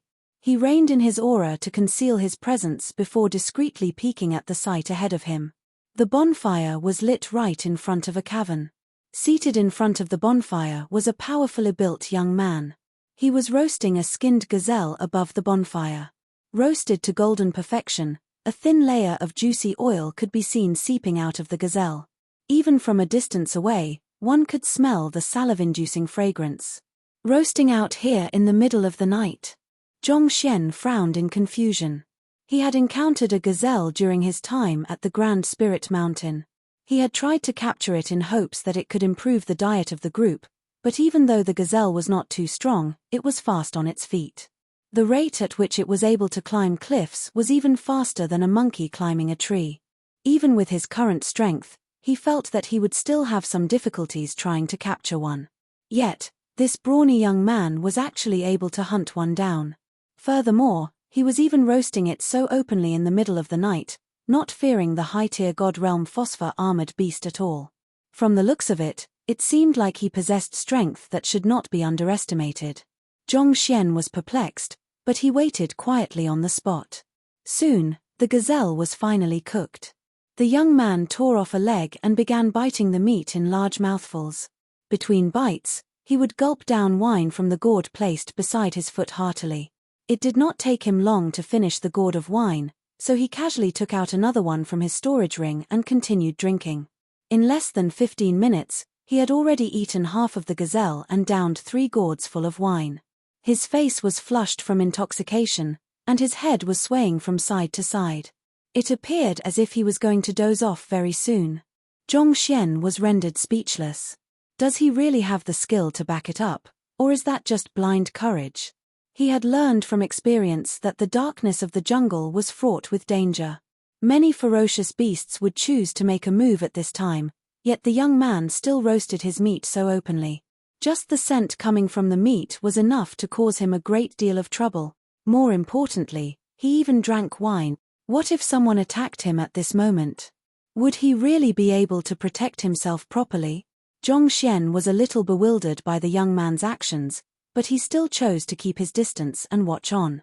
The reason he had gone there was to hunt down the phosphor-armored beast. There was a good chance that the young man was there for the same purpose, making them competitors. It would be to his benefit for the young man to drink himself silly. That would spare him a great deal of trouble. Hoo-hoo. Soon, the sound of thunderous snoring filled the air. Less than an hour after stuffing himself full, this fellow fell asleep without any hesitation. Furthermore, it looked like he had completely dropped his guard, not even maintaining a basic level of awareness. Forget it, I should just circumvent him. Zhong Xian slid down the tree and proceeded to take a detour around the cavern. Based on what he had heard from the manager, the phosphor-armored beast resided in this valley. After walking around for so long, he was nearing the end of the valley. He should be able to find the phosphor-armored beast ahead. Since the young man was asleep, it was a good chance for him to proceed and take the lead. Barely after taking a few steps, Zhongxian's eyebrows suddenly shot up in alarm. He swiftly flitted to the side and hid amid the crown of a large tree. After he hid himself, 2 cold flashes of light appeared amid the bushes not too far away from where he was. With a grim look on his face, Zhongxian activated the Eye of Insight to take a closer look. It allowed him to peer through the darkness to discern the happenings around him clearly. There were 2 figures dressed in black garbs hidden amid the bushes. The 2 cold flashes of light had originated from the reflection of the moon off their weapons. Zhongxian was slightly surprised by their presence because he had not noticed them till just a moment ago, so he could not help but wonder when they had gotten there. While he was still deep in thought, the 2 figures suddenly flitted quietly out of the bushes and charged right toward the intoxicated young man snoring loudly next to the bonfire. It was clear that those 2 figures were skilled assassins just by looking at how their bodies glided alongside the wind, not causing the slightest disturbance in the airflow at all. The 2 of them swiftly flanked the young man before converging their swords together to slay the young man in a single strike. Their movements were sharp, precise, and controlled, which showed that they had practiced these maneuvers many times. Even if the young man woke up right then, it was unlikely that he would be able to react on time. Damn it! Zhongxian's face darkened. He had never liked to interfere in the affairs of others, but he was quite fond of the young man's hearty personality. It would leave a bitter taste in his mouth if the latter died right before his eyes. Forget it, I guess I'll just save him. We might be competitors vying for the same phosphor-armored beast, but that doesn't mean I should simply watch as he gets killed, Zhongxian thought. Thus, he leaped down from the tree he was on and shouted, "Be careful." As he spoke, he tossed his sword right toward the 2 assassins. Wang. Channeling his full strength into this strike, the sword whizzed through the air like a falling comet, producing loud sonic booms in the path of its trajectory. In the blink of an eye, it surged 30 meters ahead to deflect the attacks of the 2 assassins. "How dare you foil our plan?" one of the assassins harumphed coldly as he deflected Zhongxian's sword. Ding! With a crisp echo, the sword that Zhongxian had tossed out was deflected back to where he was. At the same time, Zhongxian had managed to close to distance till he was less than 10 meters away from the 2 assassins, allowing him to get a closer look. He was a middle-aged man in his late 40s, and his cultivation had already reached high-tier god realm. His body was charged with divine energy, ready to unleash great strength at any moment. In the face of this, Zhongxian did not step forward any further. Instead, he turned his gaze to the intoxicated young man, who had already woken up after hearing his shouts. However, instead of getting to his feet, he simply stretched his hand out and grabbed the other assassin's sword. No matter how that assassin struggled, he was unable to shake his sword free of the young man's grasp. "Did you think that you could assassinate me just because I'm drunk? Shameless weaklings," the young man sneered coldly as he flicked his wrist. "Catcher." The sword in his hand was immediately snapped apart. This sight made Zhongxian widen his eyes. He could tell that the assassin's sword was a middle-tier god artifact, and even if he used his full strength, it would still be difficult for him to destroy it. It was already shocking to see the young man grabbing the sword with his bare hands, but he was even able to snap it apart just like that. His strength was truly horrifying. *T. Let's go. The loud snapping of the sword brought the 2 assassins to their senses. Realizing that there was no way their assassination could succeed anymore, they immediately turned tail and fled. As decisively as they launched their assault, they had no hesitation in making their escape. The assassin whose sword was snapped to 2 immediately released his sword and sprinted off in the direction that Zhongxian had come from. "Rude fellows. Don't you know it's customary to leave a gift when you are paying someone a visit?" The young man scoffed coldly as he rose to his feet. Roar. A sound reminiscent of a lion's roar shook the entire mountain valley, causing small pebbles and rocks to roll down the cliffs. It was almost as if a landslide was going to occur. Pu. Pu. As if struck by a hammer in the back, the 2 assassins stumbled forward as blood spewed from their mouths. That roar actually inflicted them with severe internal injuries. Zhongxian was shocked. Is that a technique like the lion's roar, or something? It was a soul art that used sound as a medium, reminiscent of the means of the demonic tunists. He had never seen anyone utilizing such moves in battle ever since his time on the master-teacher continent, so he was a little surprised to see how proficient the young man was. Damn it! Go! Knowing that they would really die at this rate, the two assassins flicked their wrists, took out a jade token each, and threw them on the ground. Boom! The 2 jade tokens exploded, causing dust to rise all over the air. By the time the dust settled, the 2 of them had already vanished from sight. From their assault to their retreat, their movements were very fluid. Not once throughout the battle did uncertainty or hesitation induce any brief pauses in their movements.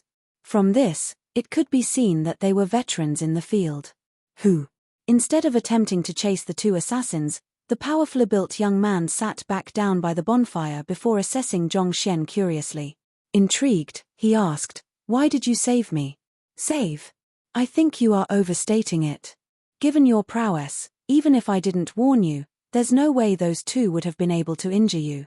"It looks like I interfered unnecessarily," Zhongxian replied with a wry smile.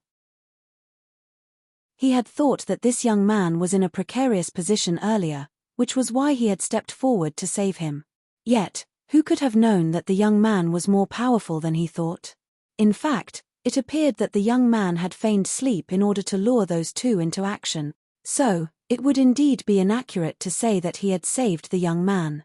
"If I say that you have saved me, it means that you have saved me. Why can't you just cut the nonsense and accept it?" The young man frowned in displeasure. Then, he lifted the wine gourd beside him and threw it over. "Want a drink?" "Thanks." Seeing how open-minded the young man was, Zhongxian decided to drop all formalities. He uncorked the gourd and took a gulp of it. With a refreshed sigh, he exclaimed, "Fine wine." Even though Zhongxian rarely drank, he could still discern good wine from bad ones. The wine in the gourd had a smooth texture and refreshing taste. At the same time, one could still feel the impact of its high alcohol content without feeling discomfort. It was very different from the wine sold on the market. Seeing how Zhongxian had taken a huge mouthful of his wine heartily, the young man nodded in approval. Such meetings between strangers in the outdoors would inevitably carry some wariness. Most would usually turn down food and drinks offered to them by strangers for fear that it might be laced with poison. Yet, this fellow drank his wine candidly without appearing too pretentious. He liked people with such personalities. "Have some meat too."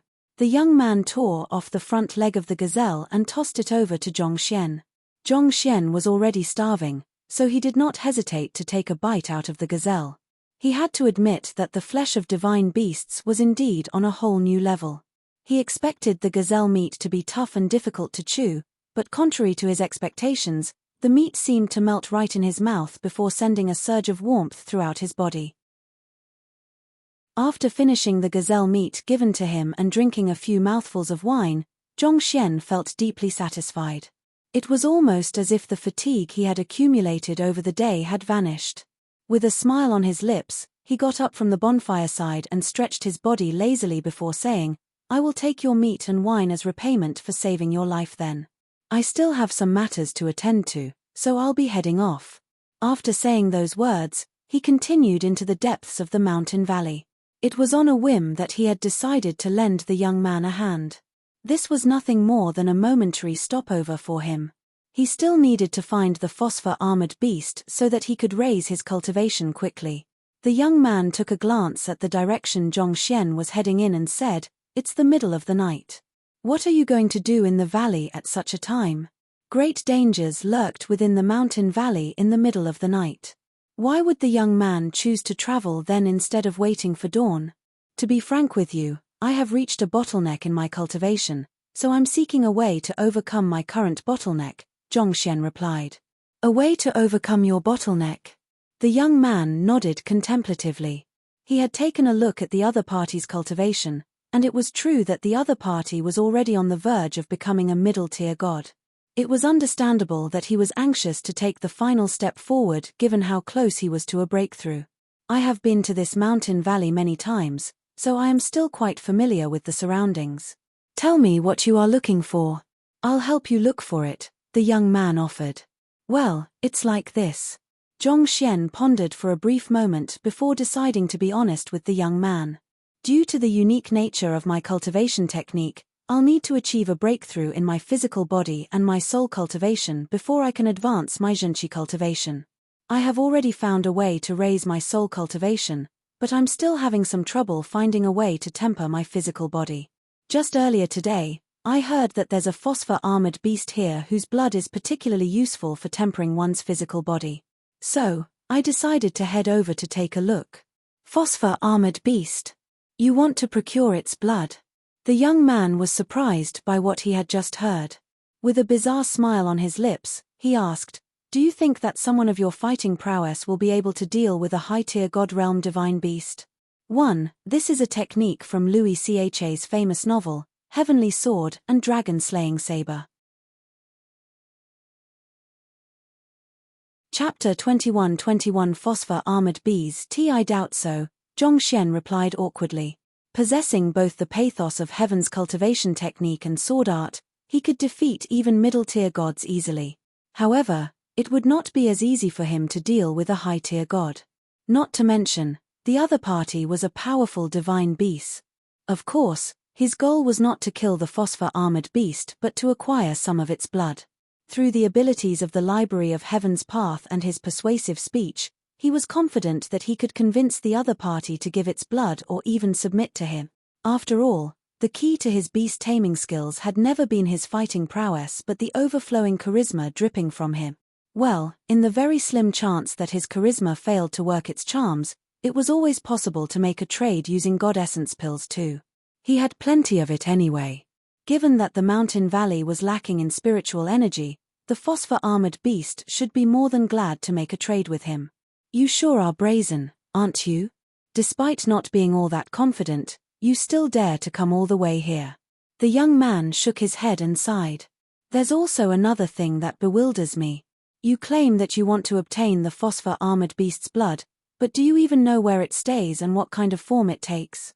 I figured that as long as I'm able to find a high-tier god realm divine beast possessing exceptional defense, that should be it, Zhongxian replied. The manager had told him that the phosphor-armored beast was in the Valley of Falling Clouds, but when he tried to probe further, it turned out that the other party did not know too much about the matter. He had heard about it from another person, so he was not well informed. Thus, his plan was to quickly tame one of the divine beasts in the Valley of Falling Clouds so that he could gather some information from it, but who would have thought that despite walking around for hours, he still had not found anything at all. As a result, he had not been able to acquire the critical intelligence that he needed. That being said, there was only a single path through the valley. As long as he continued walking down this path, he was confident that he would eventually find the phosphor-armored beast. So, you are planning to bank entirely on luck? Don't you think that you are taking the issue too lightly? The young man leaned leisurely against the cliff as he looked at Zhongxian playfully. Well, I have tamed quite a few beasts before, so I know their temperaments quite well. I am confident that I'll be able to convince it to heed my words once I meet it. Zhongxian replied with a wave of his hand. Thanks once more for the fine wine and meat. I don't have much time to waste, so I really must leave now. Otherwise, I won't be able to get back before dawn. After saying those words, Zhongxian began making his way deeper into the valley. What a naive little boy. The young man got to his feet and said, "Forget it.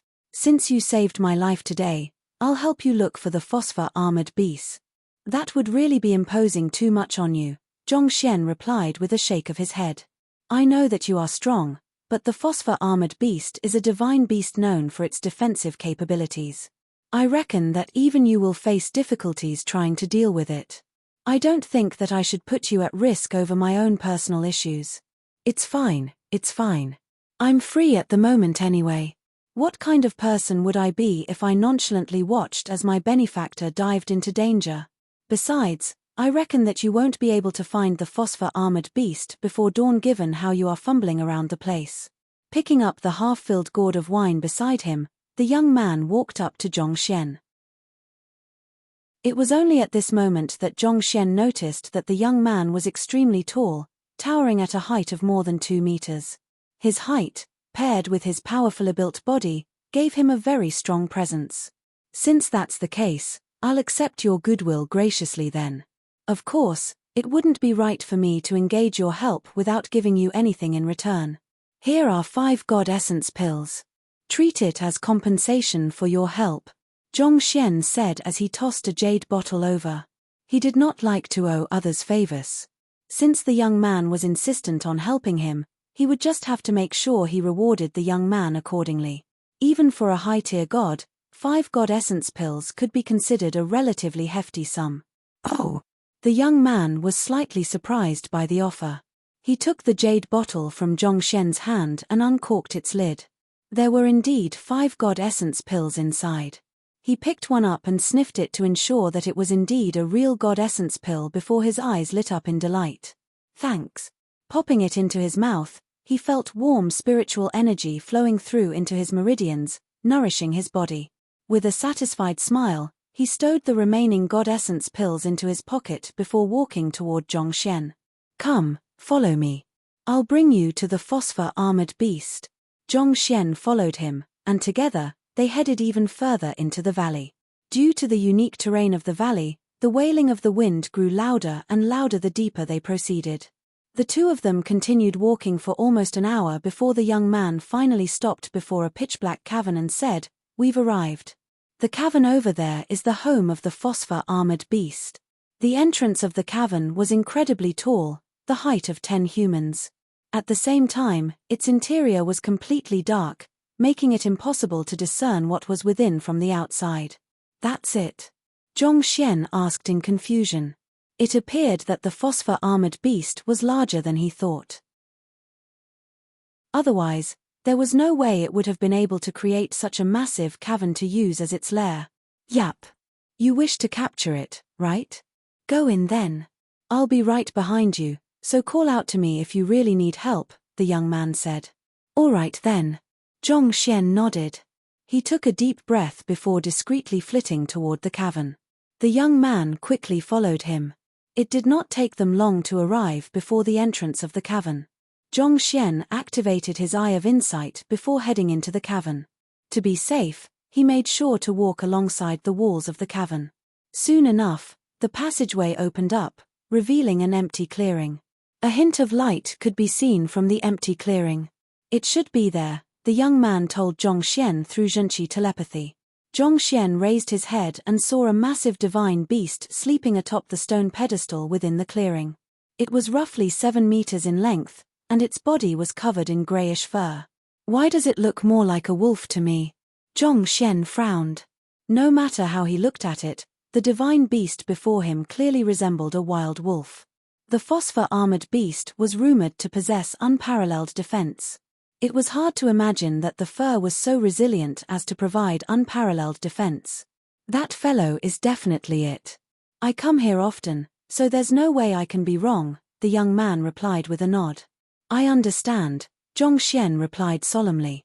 Taking a deep breath, he took out a sword and released a barrage of sword chi.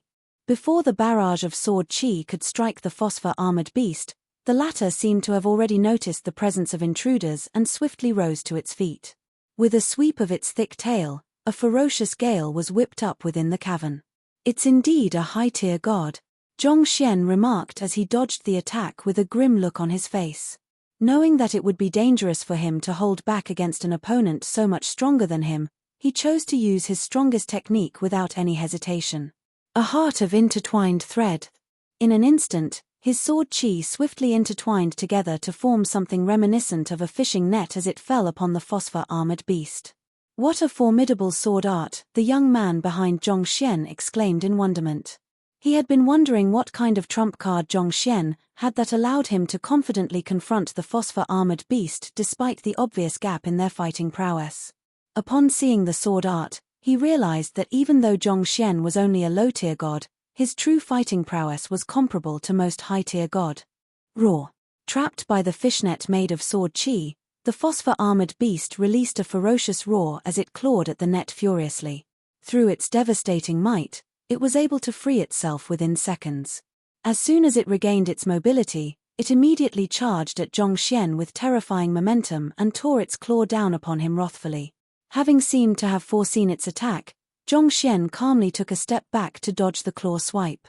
At the same time, he turned to the young man behind him and said, "I need your help." "Sure.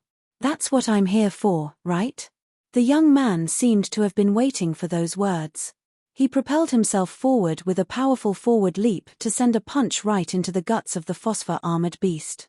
At the same time, Zhongxian executed a sword art to assault the other party's weakness. Peng! The phosphor-armored beast was caught off guard by the young man's sudden gut punch, and he was slammed right into the wall of the cavern, leaving a huge depression behind him. Zhongxian quickly rushed forward to follow up with a barrage of sword chi, determined not to give the phosphor-armored beast any time to catch its breath. The young man was also thorough in his attacks as well. He released a series of swift punches toward the phosphor-armored beast to overwhelm it, to the point that it seemed as if his two fists had multiplied into 8.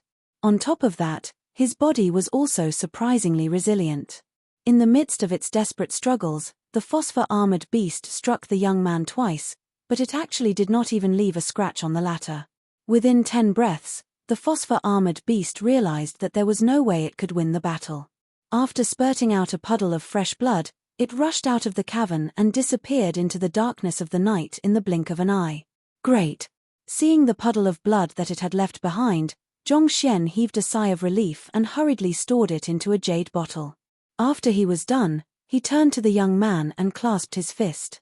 "Thank you for your help earlier on. There's no need to thank me. Since I offered you my help, I expect to receive compensation in return. Just give me another 50 of the God Essence pills you gave me earlier, and we'll call it quits," the young man said with a grand wave of his hands. 50 God Essence pills? Every single God Essence pill was worth 1 divine coin, and they were not that easy to procure on the market. The young man's act of demanding 50 of them in exchange for his help was no different from ripping him off. Who could have thought that the young man would have this greedy side to him? Yep.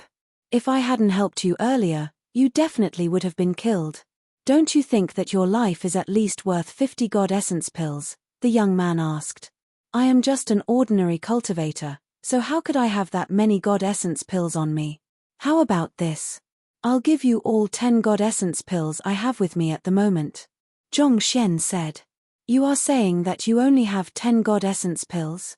Well, shall we check that out? With a wave of his hand, the young man swiftly sealed the surroundings with his divine energy, making sure that there was no way Zhongxian could get away from there. What are you trying to do? Zhongxian frowned in displeasure. Nothing much. I am just returning the favor to you. Since you came here to kill me, isn't it only fair for me to do the same to you as well? The young man sneered coldly. Kill you?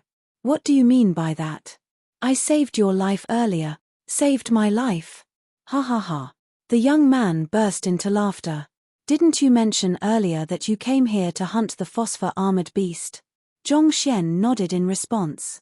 The young man harumphed coldly. I am the phosphor-armored beast. In the next moment, his body began to distort, and in a few moments, he had already turned into a massive divine beast covered in scales. You are the phosphor-armored beast. Zhongxian was stunned. You have already learned transmogrification? He knew that divine beasts were able to transmogrify into humans, but he did not think that it would be to the extent where even he was unable to distinguish the difference. That's right. You tried to kill me, so I made the first move to kill you first. Isn't that fair? The phosphor-armored beast laughed gleefully. Those who choose to hunt should be aware that they could be hunted as well. It's indeed fair. Zhongxian nodded in response. However, did you think that I wouldn't put up my guard against someone who dares to cook and drink alone in the forest at night? Not to mention, your body is actually resilient enough to grab a middle-tier god sword directly without sustaining any damage. I have already seen your strength and your trump cards. There's no way you could have any other cards in hand, the phosphor-armored beast sneered.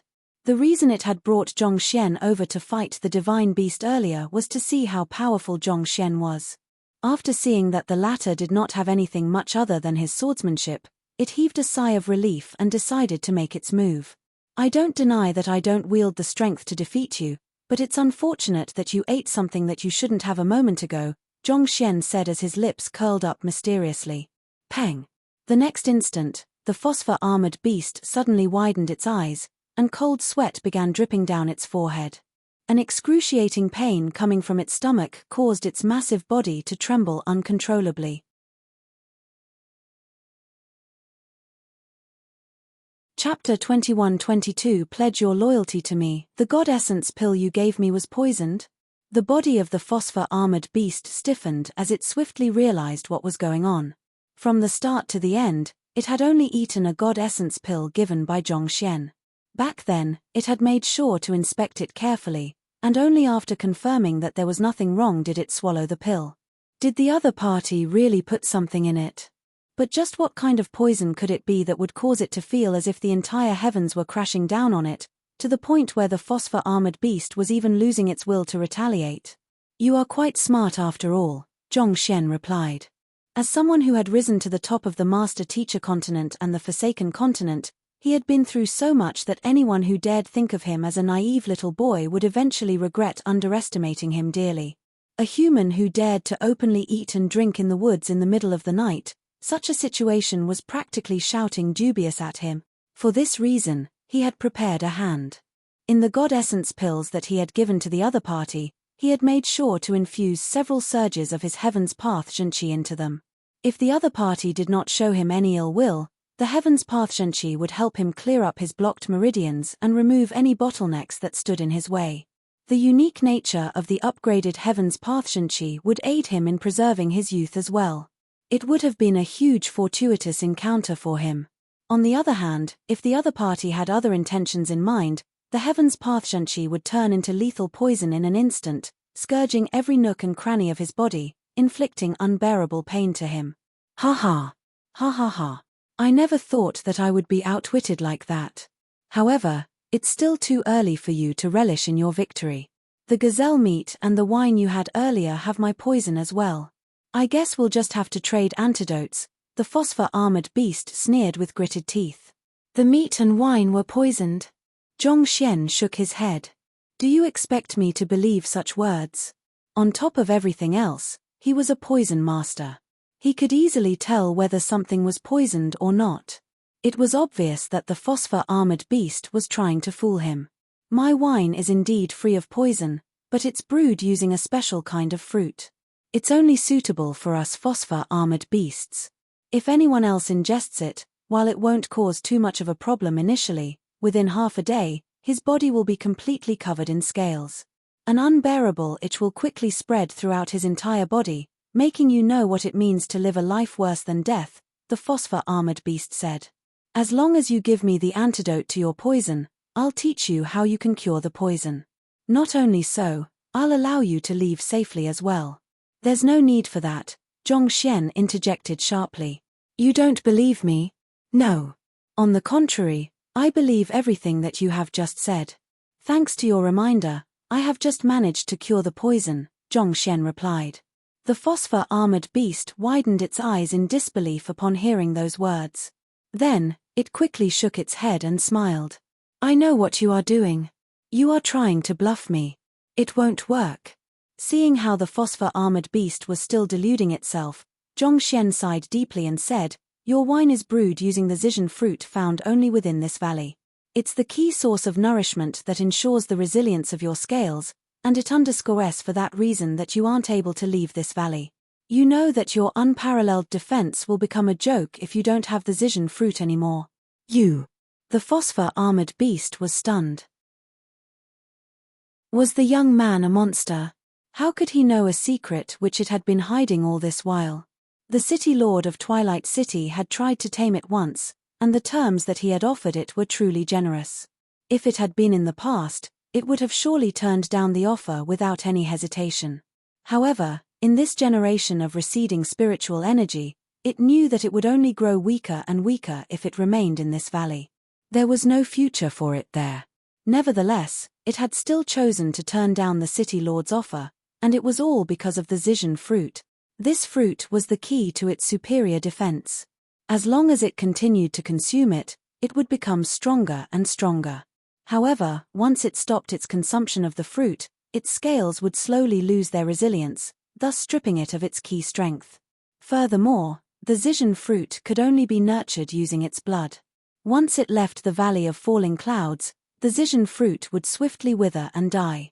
For this reason, it could only continue guarding this area. This was its greatest secret, and it was determined to hide it from the rest of the world. As such, it would pit its life against anyone who entered the valley to chase them away. Yet, the young man actually knew about its secret. How was this possible? The reason you use the Zizhen fruit to brew wine is to conceal your consumption of the Zizhen fruit from the rest of the world. As you have been nurturing the Zizhen fruit with your blood, anyone else who consumes it will immediately feel discomfort. However, the poison of the Zizhen fruit means nothing to me at all, Zhongxian replied. Even the most lethal poison in the world meant nothing before the heavens Pathshanchi, let alone mere fruit wine. All right, I hope that I have satisfied your curiosity now.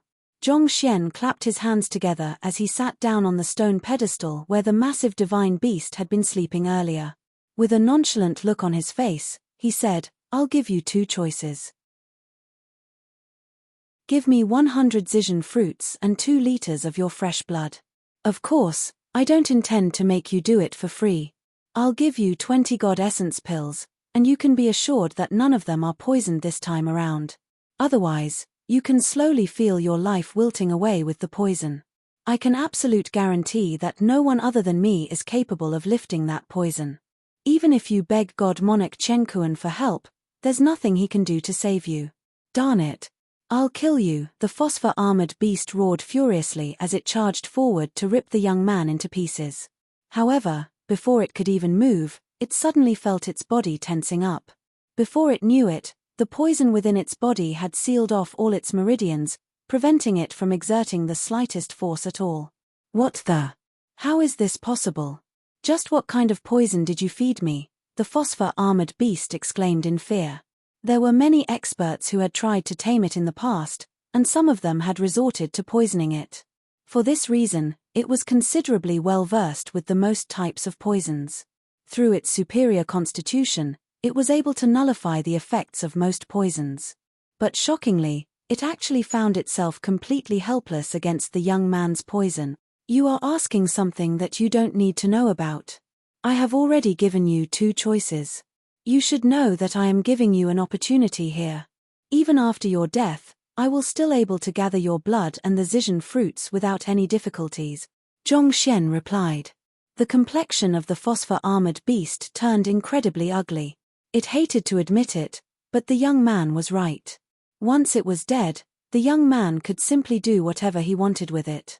There was a moment of silence before it asked, Is there a third option? There is.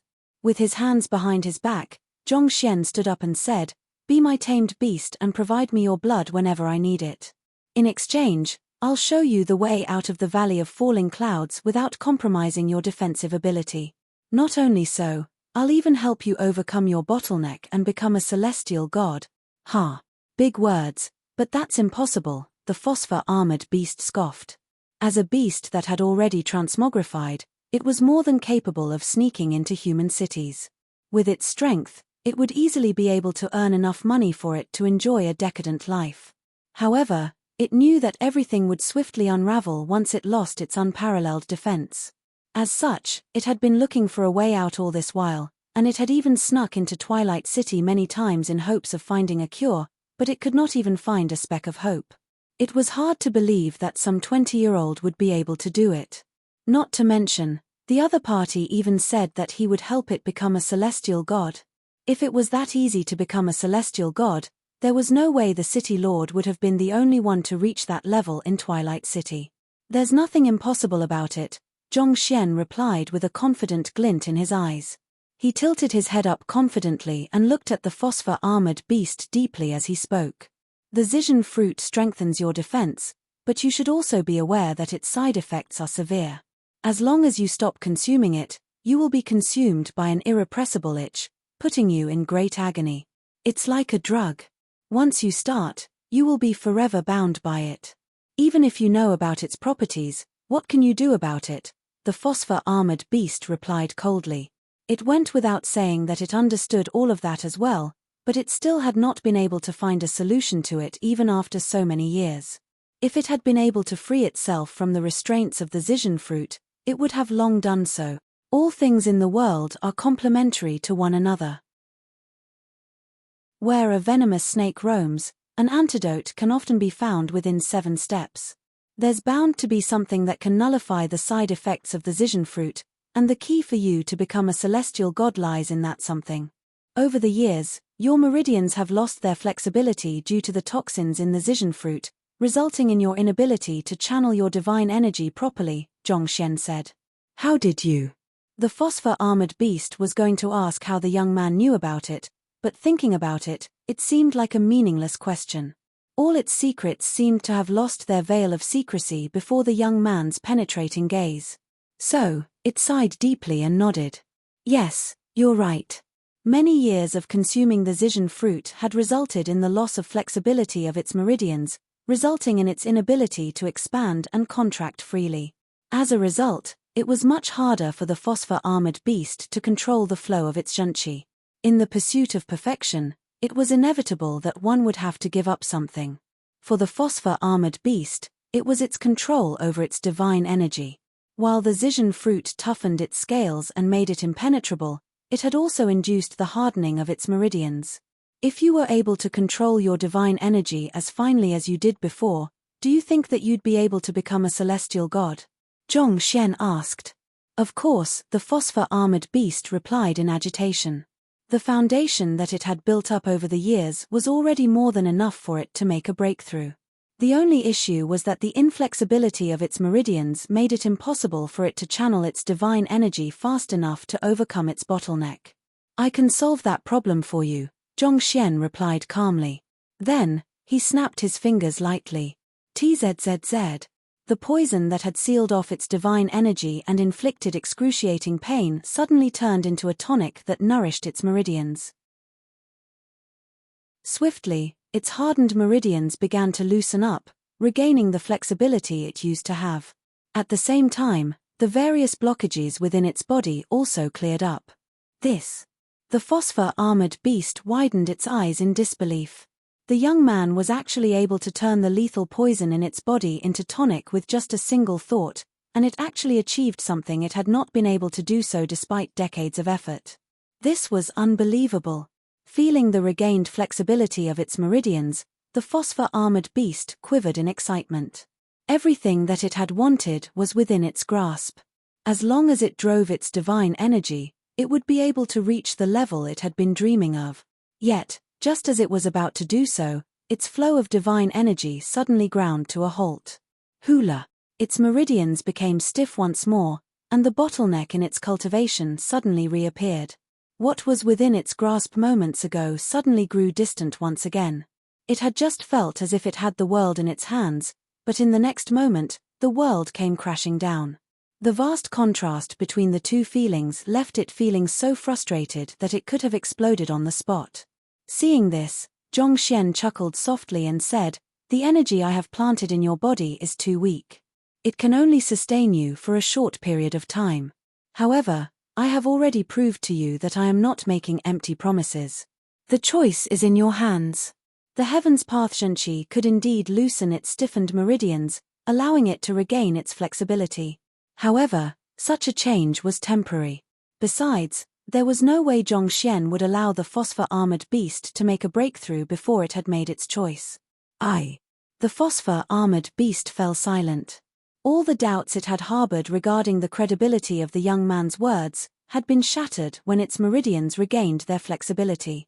It knew that the young man would be able to resolve the problems caused by years of consumption of the Zision fruit and help it become a celestial god. Given so, it was obvious which of the 3 choices it should choose. "I'll pledge my loyalty and my life to you." The phosphor-armored beast bowed down and offered a droplet of its blood essence to Zhongxian. "Excellent decision. You won't regret your choice." With a smile on his lips, Zhongxian drew the blood essence infused with the phosphor-armored beast's soul imprint into his glabella, creating a soul contract with it. Chapter 21-23 Physical Body Breakthrough, Alright, let's head to where the Zision fruit grows to take a look. Zhongxian said. The phosphor-armored beast quickly led the way forward. They returned to the cavern where it had been drinking and eating at previously. Heading into the depths of the cavern, they soon found a few trees that were not too tall. The ceiling of the cavern had been dug out, allowing starlight to shine right onto the leaves of the tree. A series of crimson fruits hung on the tree, looking fresh and delectable. There was a formation cast around the trees that prevented anyone whose cultivation was beneath that of the phosphor-armored beast from getting to the trees. Of the entire cavern, other than these trees, there was nothing else to be seen. Zhongxian walked up to the formation and stopped it with a stomp of his foot before proceeding further in. Seeing this sight, the phosphor-armored beast shuddered in fear. It would not have dared imagine that there was a person who could stop its formation with just a stomp of their foot. Even though its master was young, it was apparent that he possessed exceptional capabilities. Zhongxian plucked one of the Zizhen fruits to take a closer look at it. It was roughly the size of an apple, and it emanated rich spiritual energy. Just breathing it in left one's muscles pulsating in excitement. Zhongxian slit the back of his palm with his fingernail, causing blood to ooze out from the cut. After that, he squeezed the Zizhen fruit and allowed a droplet of its essence to fall on his cut. In just a few moments, his cut had already healed completely. Just as I thought, Zhongxian remarked with a smile. The Zizhen fruit did not just strengthen a person's body. More importantly, it also carried exceptional rejuvenation properties. The Zizhen fruit strengthened a person's defense through continuously destroying and regenerating a person's muscles, forcing them to grow stronger and stronger. As the cycle repeated itself, it was only a matter of time before one's defense reached a point where nothing could breach it anymore. It was actually quite similar to how he used his Heaven's Path Shunqi to temper his body. Master, have you found a solution to curing my stiffened meridians? The phosphor-armored beast asked worriedly. This was its nest, so it was well aware that there was nothing there other than those trees. If there was really something that could cure it in there, it should have long found it. That's right, Zhongxian replied with a nod. Then, I know that you frequently consume the Zizhen fruit, but have you eaten its core before? Zhongxian asked. The core? Isn't it inedible? The phosphor-armored beast was taken aback. The flesh of the Zizhen fruit was sweet and fragrant, and it was highly beneficial to one's body as well. As for its core, it had never heard that it was edible before. Just give it a try, Zhongxian said as he tossed a Zizhen fruit over. The phosphor-armored beast sliced the fruit in two, revealing its hard, dry core. As soon as it tossed it into its mouth, a bitter taste immediately spread all over his tongue. The phosphor-armored beast cringed. It tastes awful. I know that it tastes awful. Try to absorb the spiritual energy released by the core, Zhongxian said. The core of the Zizhen fruit harnessed rich spiritual energy as well. The phosphor-armored beast nodded. It closed its eyes and channeled the spiritual energy into its meridians. As soon as it drew the spiritual energy into its body, its meridians, which were as tough as stone, began to soften up. The phosphor-armored beast widened its eyes. Even though many years of eating the Zizhen fruit had strengthened its scales, it had cost it the flexibility of its meridians, making it nigh impossible for it to become a celestial god. It had despaired over this matter at one point in time, but it eventually resigned itself to its fate. Yet, who could have known that the cure was actually in the bitter fruit core, which it had never eaten before? If only it had known the solution beforehand, it would never have acknowledged Zhongxian as its master. It's freedom. The flesh hardens one's meridians whereas the core softens them. This is the balance the heavens have granted the world. Zhongxian nodded. The world was divided into yin and yang, day and night, and the 5 elements. These were all powers of mutual generation and mutual overcoming, and it dictated that all beings were bound to have a complementary being. There was nothing in the world that transcended this law. Even feelings came in pairs as well. With love came hatred, with happiness came sorrow. There was a corresponding counterpart to each and every emotion. I see, the phosphor-armored beast replied with a slightly confused look. It walked over to the corner of its cavern, where the cores of the Zizhen fruits that it had eaten were stacked up. It had intended to find a place to plant them so as to nurture more Zizhen fruit, but now that he knew that it was the crux to resolving its affliction, it immediately swallowed all of them without any hesitation. Jeji. Jeji. The cores of the Zizhen fruit might be tough, but they were swiftly ground down by its powerful jaws. It did not take long for the phosphor-armored beast to swallow all of them. The spiritual energy from the cores flowed through its body and nourished its meridians, swiftly granting it the flexibility that it had lacked for many years. In return, the enhanced flexibility allowed his divine energy to flow faster and faster, causing its aura to swiftly rise. "I'll lend you a hand." With a chuckle, Zhongxian swiftly took out dozens of silver needles and infused them with Heaven's Path Shenqi before tossing them over toward the phosphor-armored beast. Puha! Puha! The needles lodged themselves into the acupoints of the phosphor-armored beast, and the Heaven's Path Shenqi swiftly tore down the bottleneck standing in its path. Hong Long. With nothing standing in its way, the phosphor-armored beast's cultivation sprinted all the way toward the celestial god realm. "Not bad," Zhongxian remarked. With a flick of his wrist, he tossed 5 bottles of god essence pills over to the phosphor-armored beast. Even though it had a firm foundation, it would still require a fair amount of spiritual energy to achieve a breakthrough to the celestial god realm. Given that the valley was devoid of spiritual energy, it would take ages for the phosphor-armored beast to complete its breakthrough at this rate. Zhongxian did not have much time to waste, so he could only lend it a hand. In any case, the phosphor-armored beast had already submitted to him, so it was not really a waste of resources. On the other hand, the phosphor-armored beast did not expect its master to give it so many pills at once. With a look of gratitude on its face, it opened its mouth and swallowed all 50 god essence pills. In an instant, it felt spiritual energy charging up its body. Boom, boom, boom. A series of dull explosions echoed within its body. A faint glossy layer formed on top of its black scales, granting it a texture reminiscent of black jade. Knowing that the phosphor-armored beast was set for a breakthrough, Zhongxian heaved a sigh of relief. Once the other party succeeded, he would have a celestial god on his side. Furthermore, considering its unparalleled defense, it was unlikely that there were many opponents of the same tier who were a match for it. In other words, he did not have to fear anyone in Twilight City. After the phosphor-armored beast successfully became a celestial god, Zhongxian passed it a few more bottles of god essence pills over the next 4 hours for it to reinforce its cultivation. Once everything was done, the phosphor-armored beast reverted to its form as a young man and knelt on the floor. "Master, thank you for your help."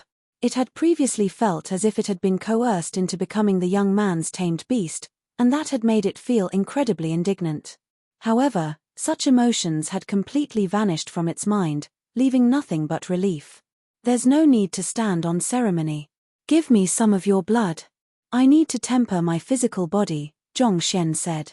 Without any hesitation, the phosphor-armored beast reverted to its original form, and with a swipe of its claws, fresh blood began flowing down its body. With a wave of his hand, Zhongxian turned the fresh blood into a crimson mist before absorbing it into his body through his pores. At the same time, he grabbed a Zizhen fruit from the tree, reduced it into juice, and swallowed it. He had already come up with a way for him to temper his body in the 4 hours that the phosphor-armored beast had spent making a breakthrough. As the phosphor-armored beast's blood and the juice of the Zizhen fruit flowed through his body, Zhongxian's body began to undergo a change. Boom, boom, boom. His muscles were swiftly torn apart and regenerated, going through an endless process of life and death. It was an extremely excruciating process, but without a doubt, his body was swiftly becoming more compact and powerful. Making a breakthrough in one's physical body is much more difficult than making a breakthrough in one's Zhenqi cultivation. Seeing that its master was tempering his body, the phosphor-armored beast chose to guard him in case any mishaps occurred. Even with powerful recovery medicine, many things could still easily go wrong while tempering one's physical body. A delicate balance had to be struck between the rate of destruction and recovery in order for it to work out well. As someone who had undergone the process, the phosphor-armored beast knew just how much pain it had to go through in order to reach its current level. It had taken decades of hard work before it reached its current level. On the other hand, its master was only a low-tier god. Even if he was blessed with superior talent, it would take at least several years for him to succeed. With such thoughts in mind, the phosphor-armored beast looked at the young man, only to see that the latter had finished absorbing the blood mist and the fruit juice. The potency of the two ingredients caused the young man's body to turn incredibly red. But in the blink of an eye, the young man's body suddenly turned golden before reverting to normal. Who? Zhong Xian exhaled deeply. He opened his eyes once more, and for a moment, one could see golden iridescence in his eyes before they swiftly turned black once more. Master, aren't you going to cultivate any more? The phosphor-armored beast asked in bewilderment. It could not understand why the young man suddenly stopped cultivating 10 breaths after he started. I finished cultivating, Zhong Xian replied. You have already finished cultivating? The phosphor-armored beast blinked blankly. What do you mean by that? It was said to be blessed with superior aptitude in terms of its physical body, but even so, it had taken decades of training in order to temper its physical body to its current level. Yet, the young man was actually done cultivating barely after a few breaths. What did that mean? Was he going to put aside his cultivation for the time being? Instead of responding to the phosphor-armored beast's question, Zhong Xian instructed with an excited gleam in his eyes, strike me. The phosphor-armored beast hesitated for a moment before nodding. All right. It raised its claws and pulled it down on Zhong Xian. Fearing that the young man would not be able to withstand its strength, it chose to use only 1/100th of its full might. However, when its claw met with Zhong Xian's fist, it found itself faced with a might far beyond its imagination. It felt as powerful as the might of a natural disaster. In that instant, the phosphor-armored beast had a feeling that it would be crushed into bits if it continued at this rate. Not daring to waste any time, it immediately increased the exertion of its force. 5%, 10%, 15%, 50%. In a split second, it raised the might of the claw swipe to over half of its full strength. Peng!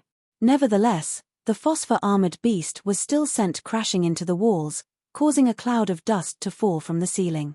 Master! The phosphor-armored beast looked at the young man with a look of disbelief.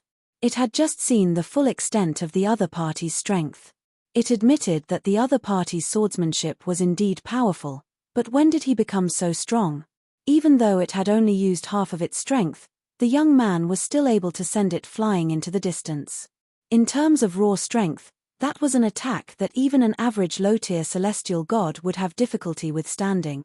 In other words, in just 10 breaths or so, the young man had managed to raise his raw strength from that of a low-tier god to that of a low-tier celestial god. Did you really get so powerful within just 10 breaths of cultivating, or have you been lying to me this whole time? Just as the phosphor-armored beast was feeling utterly frenzied by the situation, it noticed that the young man had a depressed look on his face. Instead of celebrating his swift growth, it seemed as though he was disappointed with the results. Sigh, my rate of cultivation has really slowed down a lot. Am I starting to run out of talent? Slow down? Run out of talent? The phosphor-armored beast nearly burst into tears upon hearing those words. To raise your raw strength from the level of a low-tier god to that of a low-tier celestial god. Bro, that's 3 whole realms.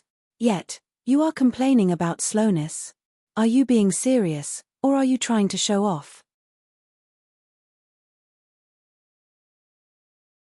Chapter 21-24 Beauty Pill goes on sale 1:21-24 Beauty Pill goes on sale.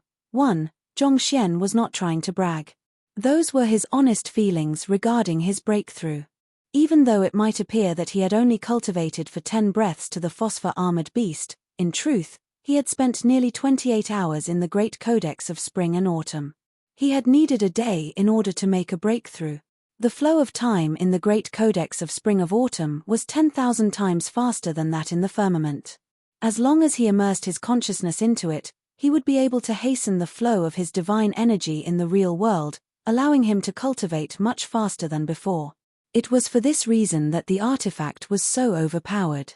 It was also due to this artifact that he had been able to become a god within 10 breaths while facing off against Kong Sha_S Dun, thus achieving a victory in that dire situation.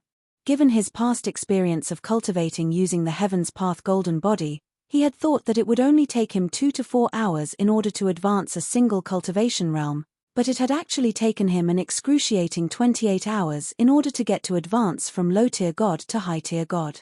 He found it hard to accept that his rate of cultivation had gotten so slow. He had never been so slow before while cultivating the Heaven's Path divine art. This was probably the slowest he had ever cultivated, and it would surely remain a dark stain on his history. He could only pray that no one else learned about this, or else he might just die from embarrassment. It seemed like his self-created cultivation technique was still lacking in some ways compared to the Heaven's Path divine art. Forget it. At least I managed to grow much stronger than before. Choosing not to worry too much about the slowdown in his rate of cultivation, Zhongxian gazed at his fist as he relished in the newfound strength harnessed within his body. Even though he did not manage to temper his physical body beyond the level of a celestial god, in a close-quarter battle, he was confident that he would at least be able to stand his ground against a low-tier celestial god. This was especially so with his enhanced defense. After being tempered by the blood of the phosphor-armored beast and the Zizhen fruit, his body was at least as tough as a low-tier celestial god artifact. In other words, even a full-might attack from a high-tier god would not be able to harm him at all. It was due to this that he had been able to force back the phosphor-armored beast earlier with his punch. Ever since arriving in the firmament, he had felt pressured by his weakness. He was afraid that he would not be able to protect his parents and his direct disciples in times of crisis, and that left him deeply anxious. However, with this breakthrough, his fears had lessened a bit. In this world filled with experts, he was no longer in the bottommost echelon anymore. Based on the books he had read so far, celestial gods could be considered as elites in most cities. Such strength should be enough for him to plant his foot in the firmament. With a wave of his hand, Zhongxian stowed all the Zizhen fruits into his storage ring before saying, "Let's return to Twilight City." But my defense. The phosphor-armored beast was still a little iffy on why about this. He would lose his constant supply of Zizhen fruits if he left the area. Would he grow weaker as a result of that? Don't worry. I resolved that issue for you while you were making your breakthrough earlier, Zhongxian said. The effects of the Zizhen fruit could only be said to be semi-permanent. Once the phosphor-armored beast stopped consuming it, his defense would slowly regress back to its original level. So, Zhongxian had used his Heaven's Path Zhenqi to reinforce its scales earlier, turning the effects from semi-permanent to permanent. As such, his defense would not regress as a result of not eating the Zizhen fruit anymore. Thank you, Master. The phosphor-armored beast heaved a sigh of relief. It was actually delighted by such an outcome. Ever since its birth, its movements had mostly been limited to this valley due to the Zizhen fruit. It was glad that it was finally free of its restraints and able to travel the greater world out there. Not too long after leaving the valley, Zhongxian quickly found the aerial divine beast that he had tamed from the divine beast market. At this moment, the phosphor-armored beast had also transmogrified into its human form. The two of them got onto the back of the aerial divine beast and made their way back to Twilight City. Yi Qiuyan was a special envoy of the Sky of Drifting Spectre to Twilight City. Even though she was only a high-tier god, due to her background, not even City Lord Wu Fangqing would dare to rebuke her decisions. That being said, most of the matters she handled were relating to the policies and edicts passed down from the Sky of Drifting Spectres. She was not so arrogant as to overstep her boundaries to interfere in the internal management of Twilight City. After a busy day at work, she stretched her back to loosen her stiffened joints before sitting before her dressing table to examine her right cheek. There was a glaring crimson scar that looked as if a centipede was climbing up her face. As a famed beauty, she had always been rather proud of her appearance. Yet, this centipede-like scar had marred her beauty, destroying the overall aesthetics of her face. Sigh. Yi Qiuyan shook her head helplessly. This scar came from a battle with an enemy some time ago. As the wound had been inflicted through a unique power the enemy possessed, she found that she was unable to remove the scar no matter what she tried. On top of that, her cultivation had also fallen from celestial god to high-tier god due to the severity of her injuries.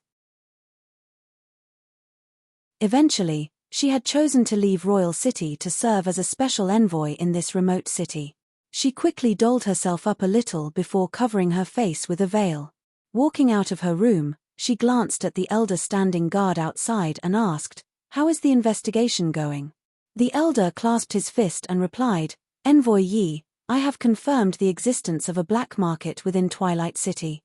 The person heading the black market is Qi Ling, and she's from Royal City's Qi clan. The Qi clan is a distinguished clan that wields great power even within Royal City. The fact that their old ancestor, Qi Meng, is a conferred god king is more than enough to cement their standing. Why would their descendant open a black market in a remote place like this?" Yi Chuyen frowned. Does she not know that such an act is an infringement of the laws of the sky of drifting specters? I don't really know the details, but I think it might be something related to the lower worlds. The elder paused for a moment before revealing his thoughts. Lower worlds. A deep frown formed on Yi Chuyen's forehead. His Majesty has found a particularly pure soul in recent days, and he made a special exception to allow it to recuperate in the Netherworld Lake within the royal palace. According to some sources, the soul originated from the lower worlds. However, this is something that only happened 20 days ago, whereas Qi Ling should have been here for several years now. That's indeed the case. However, the place the heaven-subjugating monarch first appeared happens to be this Twilight City as well. I feel that the movements of the Qi clan could be related to that, the elder said. The god monarch of the sky of drifting specters, demon monarch Chenkuan, had never really been too interested in the governance of his territory. As such, he delegated the responsibility of governance to the conferred god kings under him, resulting in them amassing a great deal of power. As such, despite the seeming peace in Royal City, there was a great deal of political rivalry. The rise of the heaven subjugation monarch was one thing that no one had ever expected, and it was a game-changer. Other than the 9 god monarchs who had lived since time immemorial, no one had ever come close to reaching them before. As such, it became common knowledge that it was impossible for any being to become a god monarch, thus making conferred god king the highest level that any cultivator could ever reach. However, the heaven subjugation monarch had shattered these conceptions and become an existence on par with, if not stronger than, the god monarchs. As such, everyone wanted to know what he had gone through to uncover the mystery behind his ascension. For the past 40 years, the investigation had never stopped. Aside from financial benefits, the black market was also a place where a great deal of information went around, making it a strategic location to build an intelligence network. Yi Chuyen pondered for a moment before saying, "Tell Qi Ling that I'll turn a blind eye if she's just using the black market to gather information, but she would do well not to go overboard. If she goes too far, regardless of whether she's a member of the Qi clan or not, she'll be punished strictly in accordance with the laws of the sky of drifting specters. Also, I need you to continue keeping a lookout on what she's up to. If you notice anything suspicious, make sure to report it to me as soon as possible."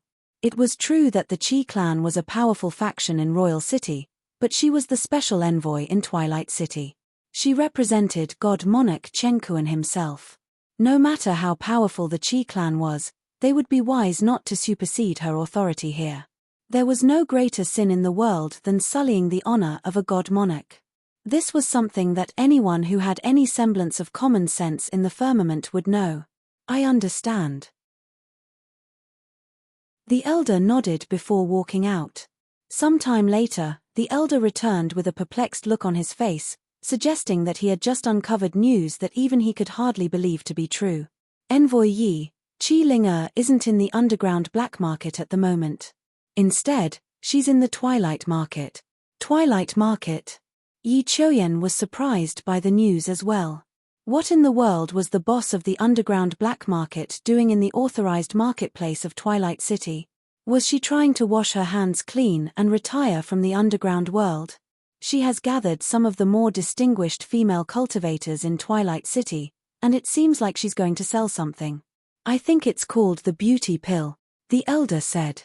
"Beauty pill?" Yi Chuyen scoffed. "Ridiculous. When the most famous apothecary of the firmament, Master Fu Jiangchen, visited Royal City, I had the opportunity to talk to him, and he said that one's appearance is something predetermined by the heavens, and nothing can change it. There's no such thing as a beauty pill in the world. If so, I wouldn't have allowed the scar of my face to remain till now. The elder nodded in agreement. If there was truly something like a beauty pill, it would have long made its name all over the firmament. The higher a person's cultivator was, the longer they would be able to live. Living a long life was enviable, but it would be even more so if one could maintain a youthful appearance while at it. If there was really such a thing in the world, cultivators would have already gone crazy over it. Are we going to interfere in the matter? There's no need for that. The city lord will deal with it on his own. Yi Chuyen shook her hand as she walked back to her room to rest. But barely after taking a few steps, she changed her mind and said, "Never mind, let's head there to take a look." After saying those words, she swiftly left the room. Twilight Market was the largest market in Twilight City. All kinds of treasures were placed on sale there, attracting the greatest crowd within the city. As such, it was viewed as the symbol of prosperity of Twilight City. Concealing her face with a veil, Yi Chuyen swiftly arrived in the event venue where the beauty pill was sold. Through her connections, it did not take her too long to secure an entry pass to enter the area. The event venue was already filled with people by the time she entered. Even with a swift glance, she could tell that there were at least 1,000 people in there. Nearly all of them were female cultivators, and even the weakest of them was a low-tier god. It seems like Qi Ling'er has quite some connections in Twilight City. Yi Chuyen harumphed. Despite being the boss of an underground black market, she was still able to gather so many people within hours. Furthermore, there were a few distinguished figures among the crowd. One would require some means in order to pull something like that off. Have you heard?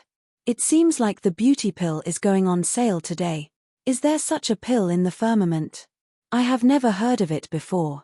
It seems like it's a new product by a formidable apothecary.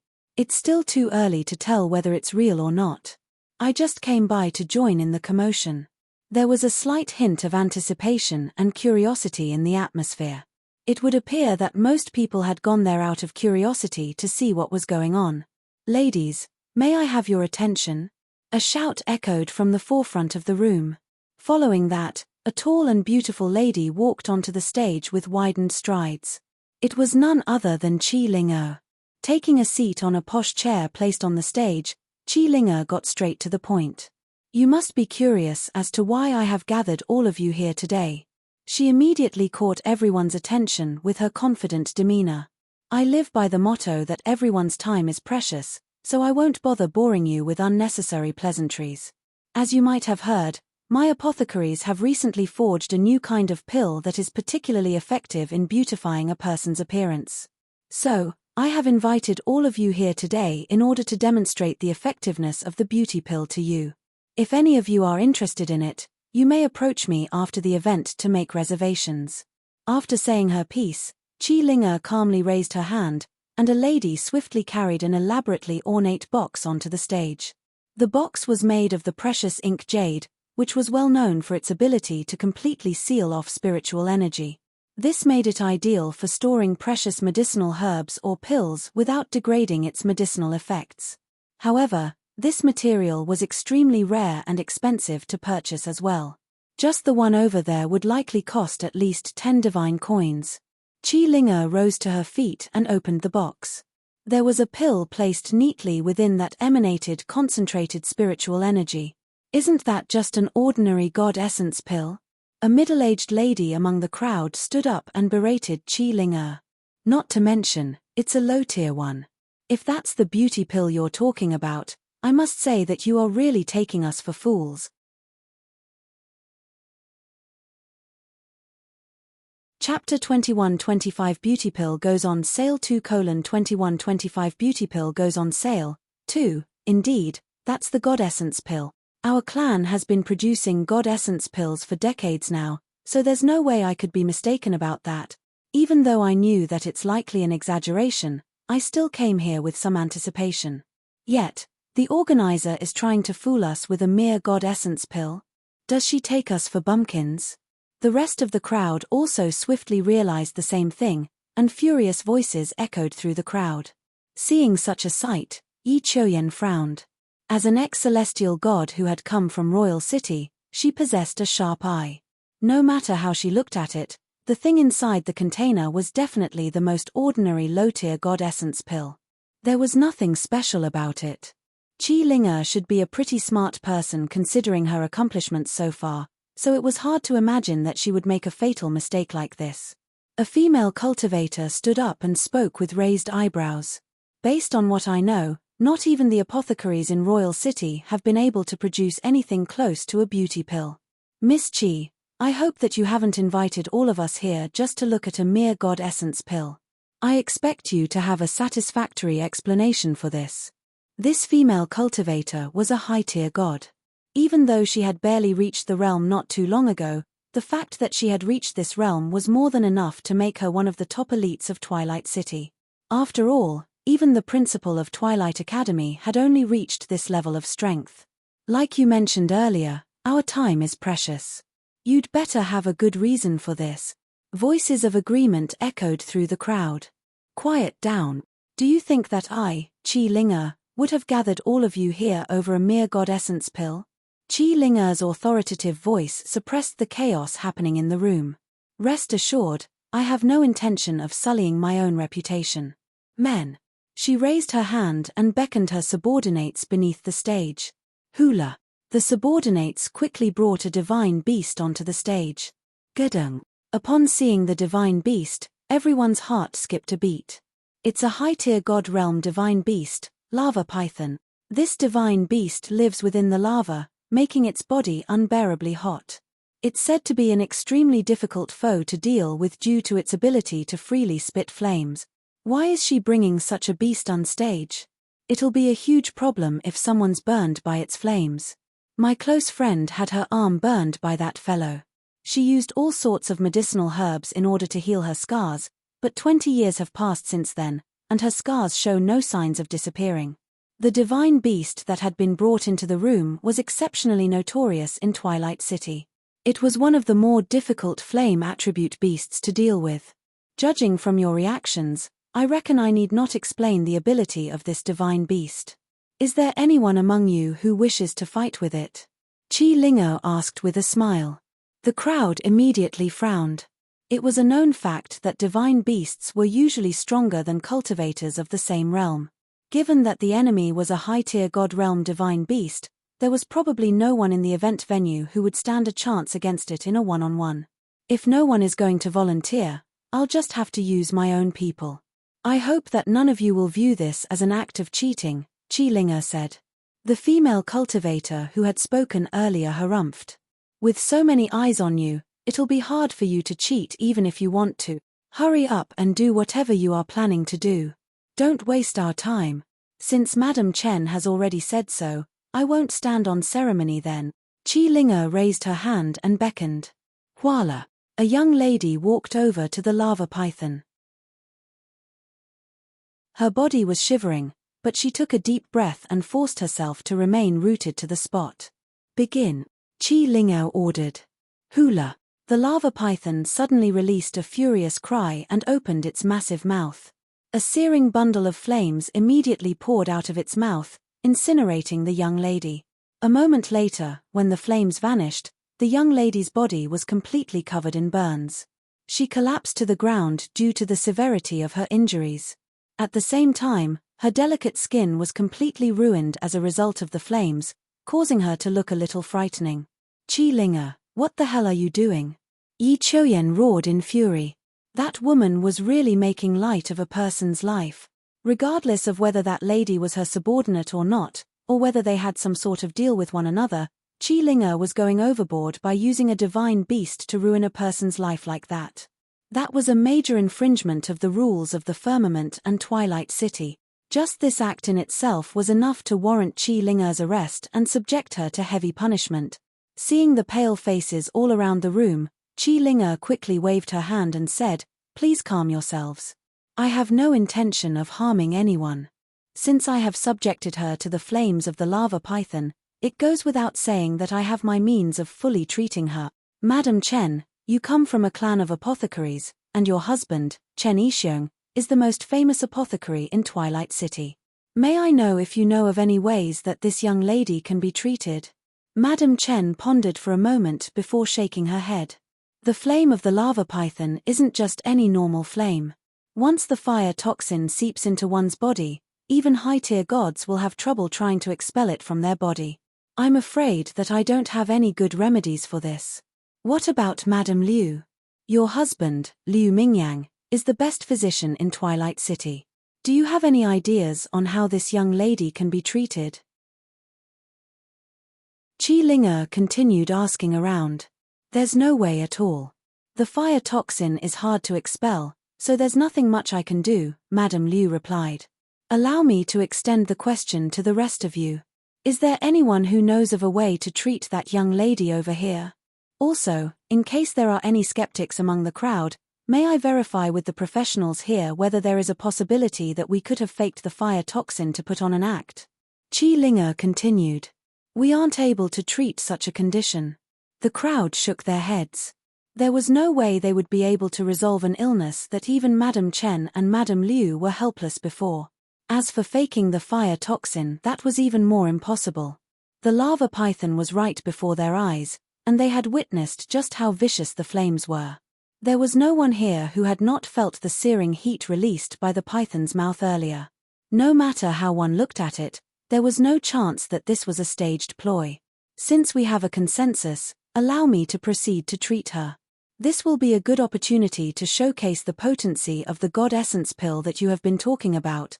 Seeing that she had managed to build up the suspense long enough, Qi Linger gestured for the lady holding onto the jade container to take out the pill within and feed it to the burned lady. Who? As soon as the pill slid down her throat, the body of the burned lady immediately began trembling. In less than 3 breaths, a layer of black skin fell from her arm, and the same happened all over her body.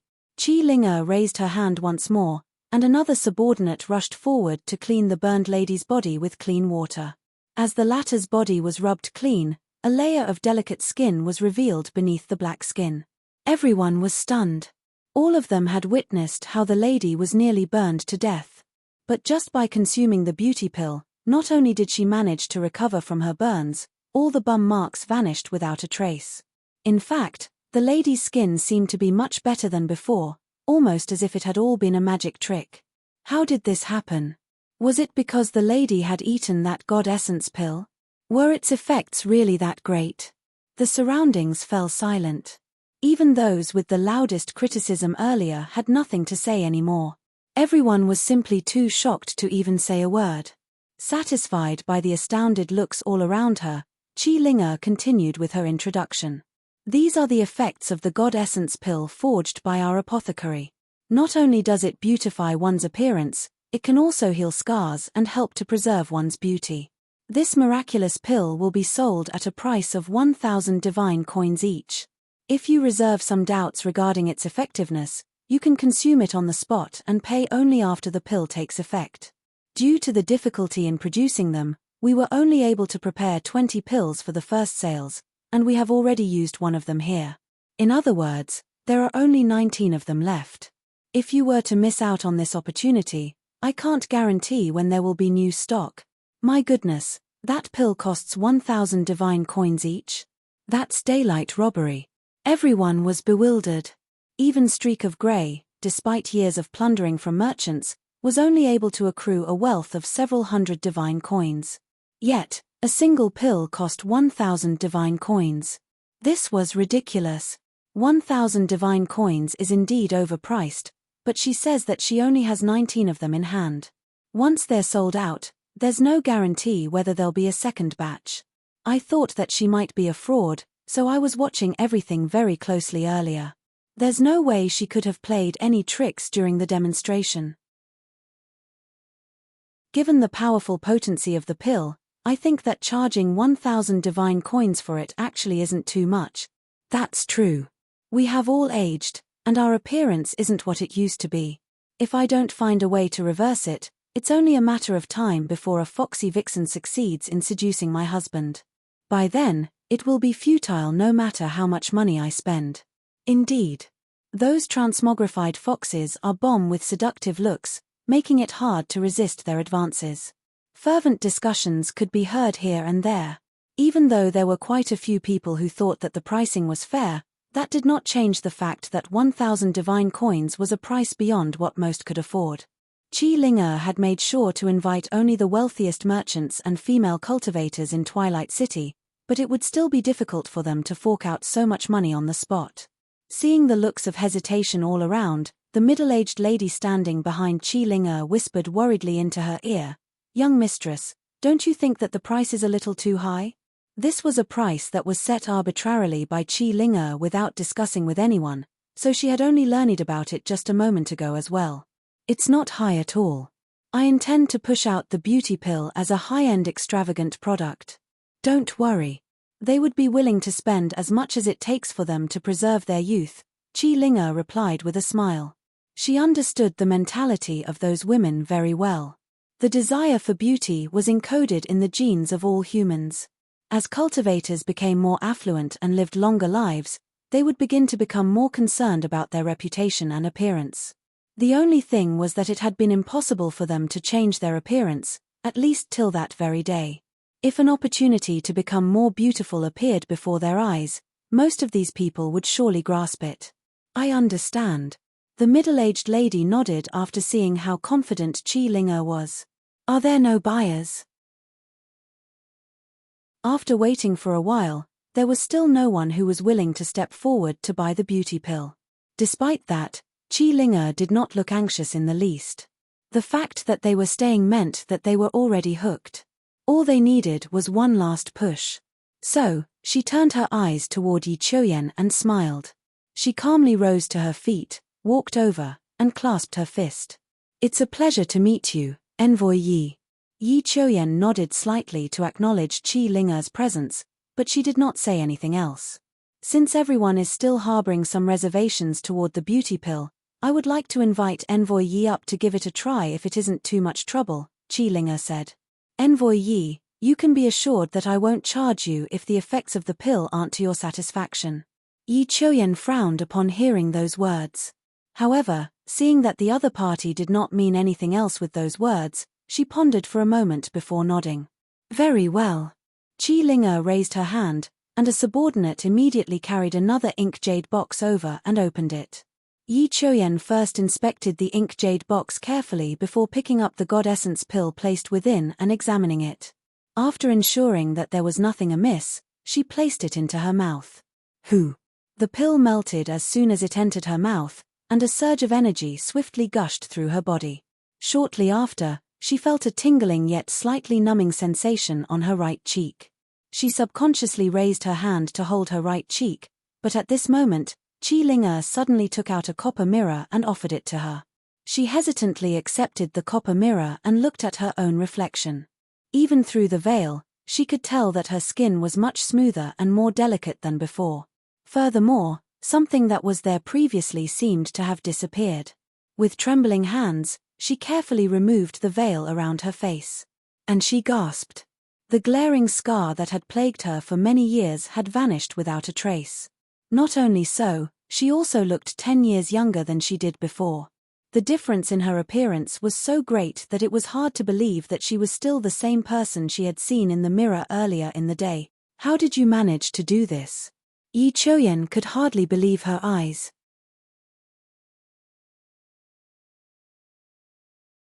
Chapter 21-26 Wu Fangqing, the elder following behind Yi Chuyen muttered with reddened eyes. "Envoy Yi." The elder following behind Yi Chuyen muttered with reddened eyes. Even in the firmament, people still discriminated based on appearance. Over the years, Yi Chuyen had faced the scorn and derision of those around her. While she had tried to ignore them, she still found herself affected by their words. She had thought that she had no other choice but act numb before the insults of others, but who could have known that a pill would resolve her problem so easily? This was a feat that even the god kings of Royal City might not necessarily be able to pull off. At the same time, the crowd widened their eyes in shock. There were not many people in Twilight City who knew about the existence of Envoy Yi. However, those who were in the top echelon of the city, even if they had not met the beautiful Yi Chuyen, would have at least heard of her before. She was an expert from Royal City, but due to her cultivation plummeting as a result of the injuries she had sustained, she had been eventually dispatched to Twilight City. It was rumored that she had a glaring scar on the face, which was also why she always veiled her face. Yet, a single pill actually removed her scar and made her look many years younger. This was really a miracle. How is it? If any of you still harbor any doubts, you are free to give a try. Just as I've said before, if the results are not to your satisfaction, I won't collect a single coin, Qi Linger said with a confident smile. As someone who governed the massive underground black market, she was extremely skilled at controlling the scene. And at that very moment, she knew that everything was already in her grasp. I'll give it a try. The person who had spoken the loudest against her earlier, Madame Chen, walked out from the crowd.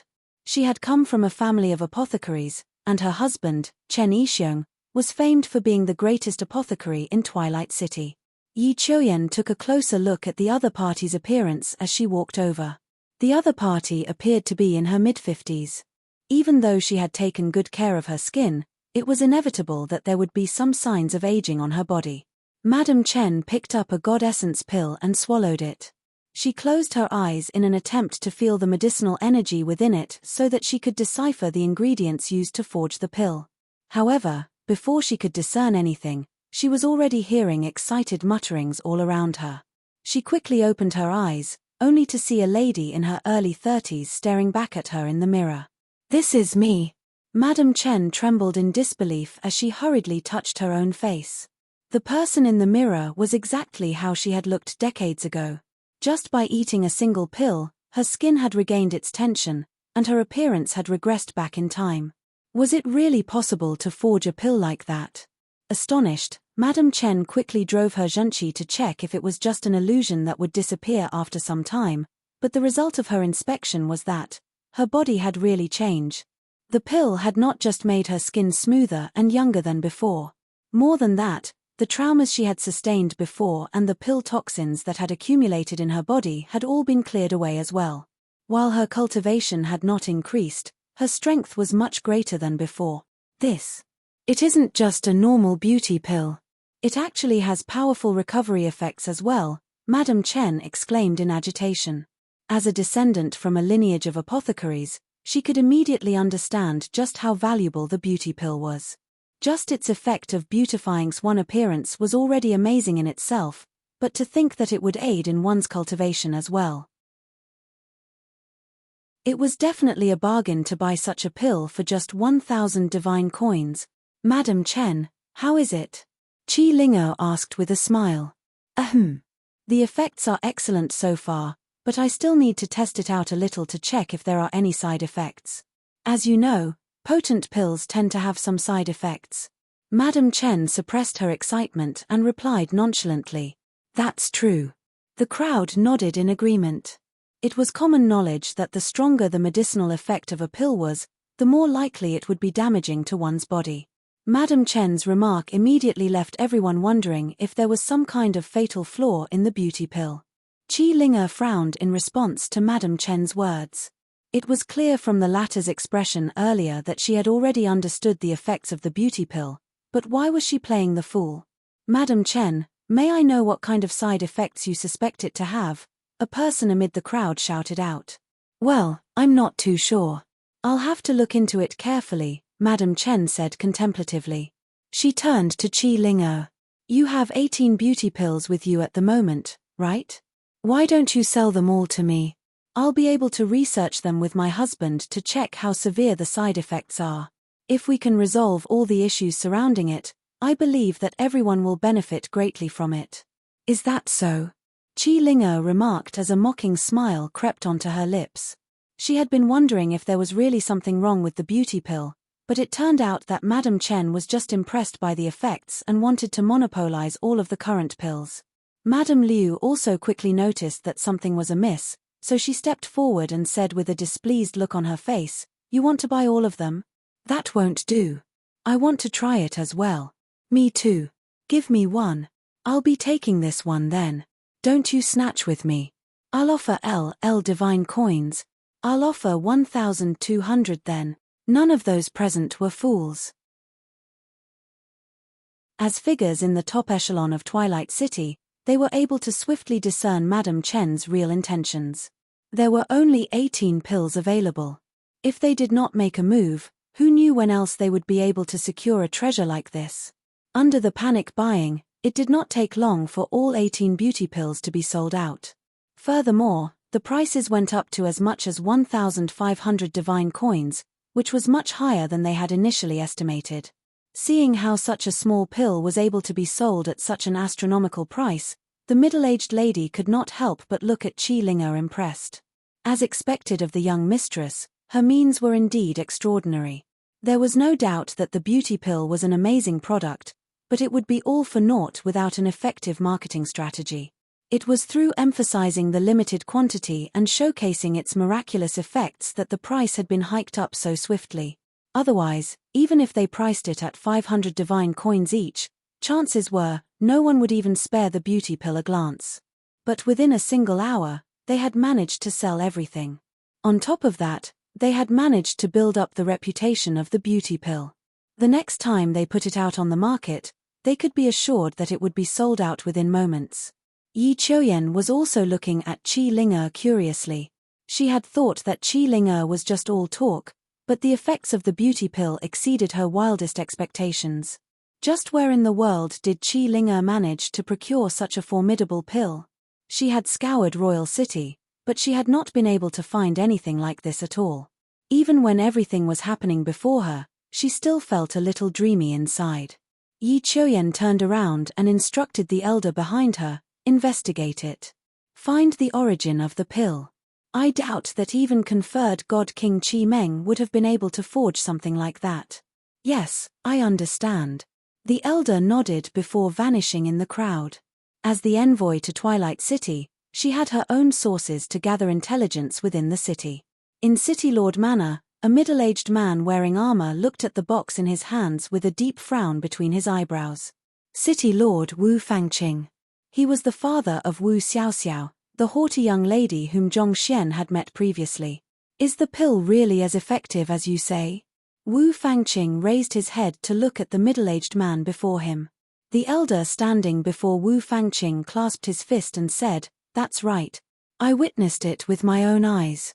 Even though the price of the pill was eventually hiked up to an astronomical price, given the connections of the City Lord Manor, it was not too much trouble for them to secure one. Wu Fangqing still appeared to have some reservations regarding the matter. He pondered for a moment longer before passing down an order. Get Xiaoxiao to come here. Father, you were looking for me? It did not take long for Wu Xiaoxiao to be brought before Wu Fangqing. With a sheepish look on her face, she said, I was cultivating seriously. I really wasn't slacking off at all. I didn't call you here to talk about your cultivation.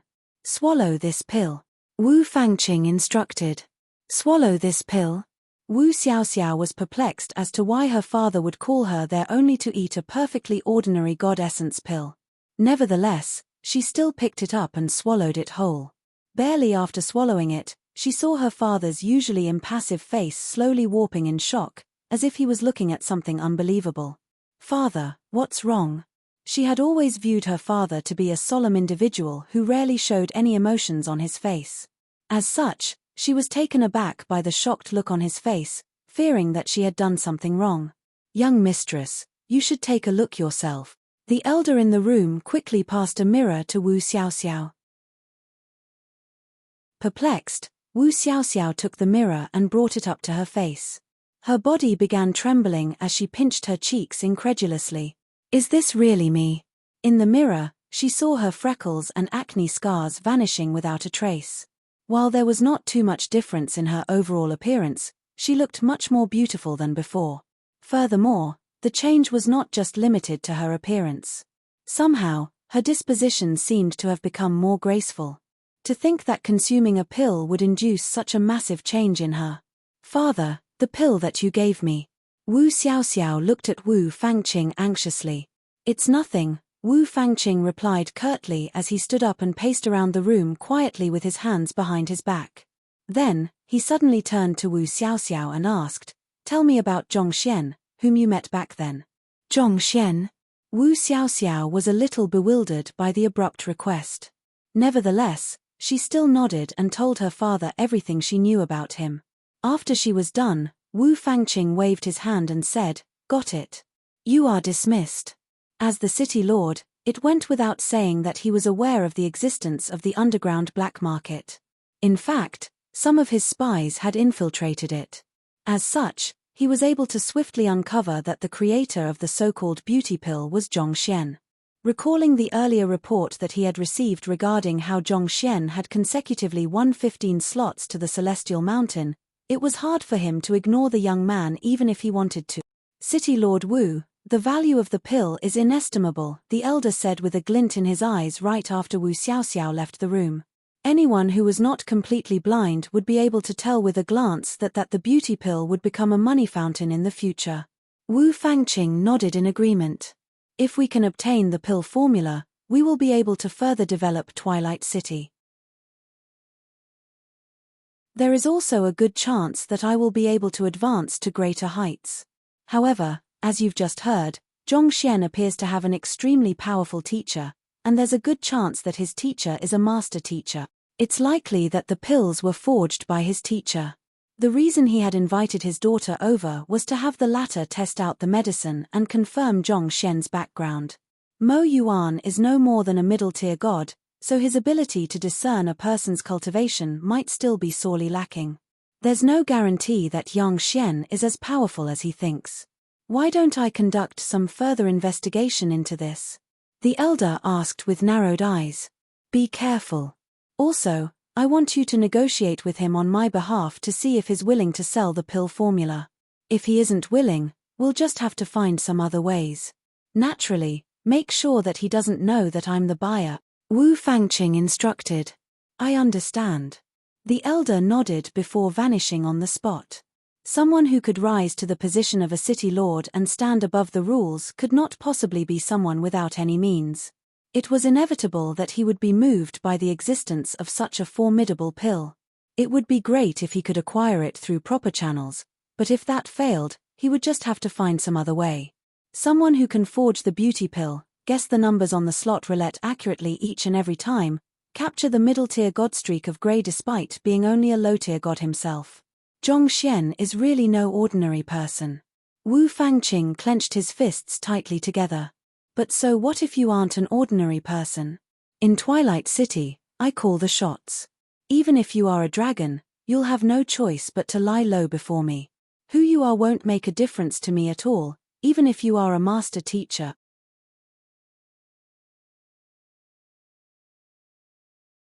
Chapter 21-27 Maestro Sun Qiong 1:21-27 Maestro Sun Qiong 1. Do not call me master after we enter Twilight City. That'll make it easy for others to figure out your identity. Call me young master instead, Zhong Xian instructed while sitting atop the aerial divine beast. Also, you don't have a surname yet, right? You shall follow my surname Zhong. Zhong Jiao, that will be your name. Got it, the young man, Zhong Jiao, replied with a nod. Also, I like to maintain a low profile, so make sure not to make any trouble or do anything that stands out too much within the city. Rest assured, young master. I also like to maintain a low profile as well, Zhong Jiao replied leisurely as it picked its ear. Despite being the strongest divine beast in the vicinity of Twilight City, it had obediently remained in its own territory and never left the area. That should probably be the epitome of humility and low profile. That's good. By the way, who are the ones who attacked you last night? Zhong Xian asked. The first time he encountered the phosphor-armored beast, there had been two fairly strong individuals who attempted to assassinate it. They should be from City Lord Manor. Wu Fangqing has been trying to tame me for some time now, but he has never succeeded, Zhong Jiao replied. If the City Lord is trying to tame you, shouldn't he challenge you personally? Why would he choose to assassinate you instead? Given the prowess of the phosphor-armored beast, the City Lord Manor's prestige would be significantly boosted if the City Lord was able to tame it. However, if it was made known that the City Lord had been launching underhanded assaults on the phosphor-armored beast, it would really sully his reputation. If it was found that the one who had set the rules had not been observing them, it would surely cause a major public uproar. Why would he choose to assassinate me? Isn't that obvious? He's a hypocrite. Zhong Jiao scoffed coldly. Putting aside assassination attempts, He has already tried time and time again to poison me. If not for my powerful constitution that allows me to break down most poisons, I would have died by now. He tried to poison you as well? Zhong Xian was taken aback. If that was the case, he would really have to tread carefully around the city lord in the future. He had thought that the person who established the law in Twilight City would be someone honorable and dignified, but from the looks of it, it seemed like the rules were only a way for him to control others. Just like that, Zhong Xian and Zhong Jiao chatted atop the aerial divine beast as they swiftly made their way back to Twilight City. At the same time, in the residence where Zhong Xian and the others were staying, a name scroll was delivered. Ting Fei. Sun Qiong read the name on the name scroll with a frown. The young master was not home, and the others were busy cultivating. So, he was the one who was handling all the miscellaneous matters at the moment. Based on how he introduced himself, he appears to be a merchant that came from another town. He's here to visit the young master for an urgent matter, the servant who received the name scroll reported. Even though they had only moved in not too long ago, Sun Qiong had managed to recruit a few servants to cook for them and clean the residence. It would be unfortunate if they had to cultivate on an empty stomach after earning so much money. Invite him in, Sun Qiong instructed. Very soon, an elder was brought to the main hall. Butler Sun, Ying Fei greeted with a bright smile. He had already investigated the group carefully prior to visiting the residence, so he knew the names of everyone there. Sun Qiong nodded as he gestured for Ying Fei to take a seat by the side. After that, he looked at Ying Fei and asked, "May I know the reason behind your visit? I'll get straight to the point." I heard that the beauty pill that the entire city has been raving over is forged by young master Zhong Xian, Ying Fei said. Beauty pill? Sun Qiong repeated in confusion. What the heck has young master been up to? I've never heard of this before. Seeing how the fatty was able to hide his emotions so well despite his low cultivation, Ying Fei chuckled softly and said, "There's no need to put on an act before me. I did my homework before coming all the way here." Is that so? Sun Qiong replied calmly. Then what's your motive here? He knew that the young master had many means, and he tended to do whatever he wanted based on his whims, never bothering to inform him in advance. Given the current situation, it seemed like he could only try to sound out the other party, assess the situation carefully, and adapt accordingly. I like your forthright personality, Butler Sun. Since you have asked me straight, I won't beat about the bush either. My motive is very simple. I hope that you can sell the pill formula behind the beauty pill to me. Of course, the price is negotiable, Ying Fei said. Pill formula? You wish to buy the pill formula of the beauty pill? That's right. My apologies, but the pill formula was something that our young master came up with after countless sleepless nights. It's not for sale. Men, send our guest out. Sun Qiong spoke with imposing authority, leaving no room for rebuttal at all. He had no idea what the beauty pill was, but there was no way he would sell the pill formula created by the young master. Those words immediately wiped the smile off Ying Fei's face. Butler Sun, I think you should give this matter some more consideration. There's no need to rush into an answer. Twilight City is indeed a place governed by law, but your group has just arrived here, and you even offended Streak of Grey before entering the city. It would be unfortunate if the other bandits were to exact vengeance on you, don't you think? Ying Fei sneered. At the same time, he snapped his finger, and an eerie mist quietly crept towards Sun Qiong's feet. The will of the city lord was very clear. They had to acquire the pill formula of the beauty pill by any means necessary. Since Zhong Xian's group had dealt with Streak of Grey, they could use him as a cover to make a move on them. It was not without reason that Streak of Grey had managed to live to this day. Sometimes, the City Lord Manor needed a cover to move, and there were no scapegoats better than bandits. Are you threatening me? Sun Qiong's eyes narrowed into slits as he rose to his feet and stepped forward. With imposing majesty behind his movements, he sneered coldly. I have weathered countless storms with the young master, and it was through overcoming difficulty after difficulty that we managed to come this far. Do you think that the likes of you will be able to scare me? We'll know whether I'm scary enough for you very soon. Ying Fei smiled coldly as he quietly counted down to the moment that his poison took effect. Then, he stood up as well, tilted his chin upward smugly as if victory was already his, and said, "How is it? Are you starting to feel some discomfort in your chest?" Pa. But before he could even finish his words, a slap had already fallen on his face, causing his cheeks to sting in pain. Discomfort? The hell with your discomfort. Sun Qiong spat with fury. Stop trying to put on airs before me. While I was gazing down upon the world, you were still playing in the mud. How many times do I have to say it to get it through your thick skull? You aren't welcome here, so scram. You. The fatty should have collapsed from the poison by now, so Ying Fei was completely stunned by the abrupt slap. Just thinking about the humiliation that he had just suffered caused his body to tremble in fury. He was really tempted to slap the living daylights out of the other party at that very instant, but thinking about the possible evidence it would leave behind, he suppressed his rage and held himself back. Instead, he flicked his finger once more and sent a surge of poison energy toward Sun Qiong. Pa. Barely a moment after the poison energy seeped into Sun Qiong's body, Ying Fei's face suddenly flew to the side from another slap.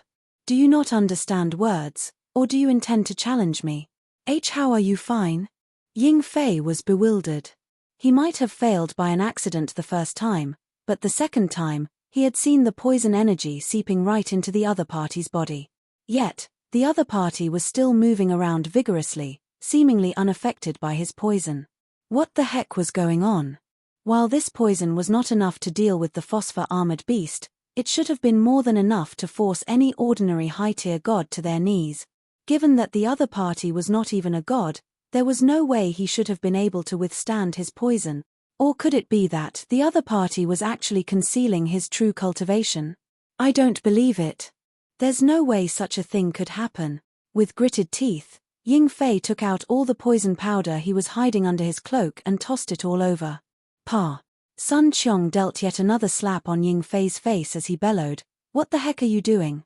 If you don't want to die, you'd better get out of here right now. Or else, don't blame me for getting nasty on you.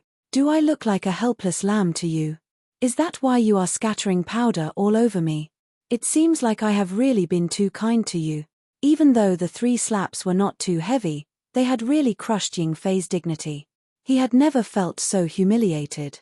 If not for his fear that Sun Qiong might have been hiding his true strength, he would have long made a move. You're asking for it. However, he had finally come to the limits of his patience. He raised his arm to return the slap to the arrogant butler, but at that moment, his ears suddenly twitched a little. It was a transmission from his subordinates.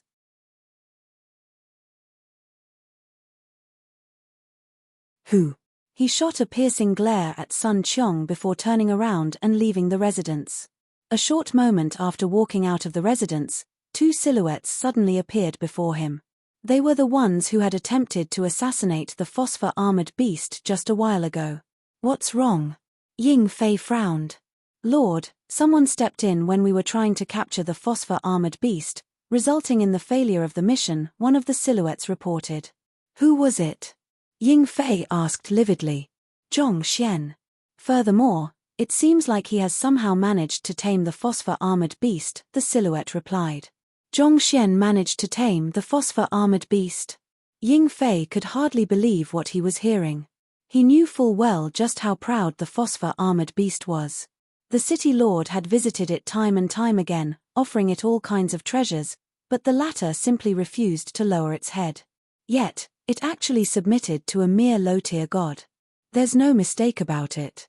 Not only so, I also suspect that Zhong Xian might have been hiding his true strength all along. Ying Fei felt a little lightheaded. He had found it weird how a low-tier god like Zhong Xian was able to capture the middle-tier god streak of Grey so easily, and now, the latter had actually managed to tame the divine beast that even the city lord had trouble dealing with. It was indeed very possible that Zhong Xian had been hiding his true strength, just like Butler Sun. Even though he had yet to meet Zhong Xian in person, he could still deduce a thing or two from how his subordinate acted. If Butler Sun was really as powerless as he appeared, how could the other party face him with such confidence and slap him without any hesitation? Furthermore, His poison actually turned out to be completely ineffective against the other party. If the other party was truly a mere semi-divinity, any one of his poisons would have been enough for the other party to die many times over.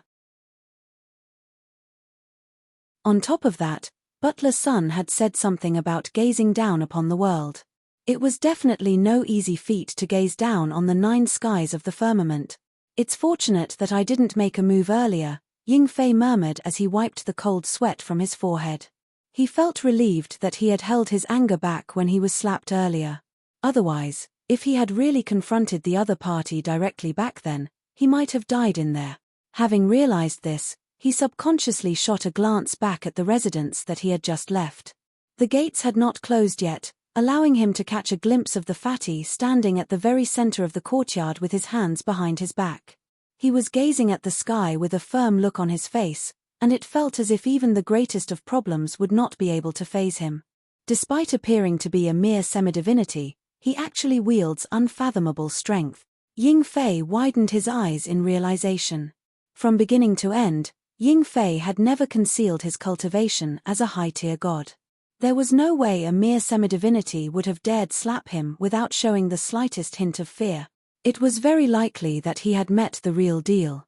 "Lord, what do we do?" one of the silhouettes asked. "Let's wait out here for the time being. Perhaps we'll catch sight of Zhongxian while he's coming back," Ying Fei replied.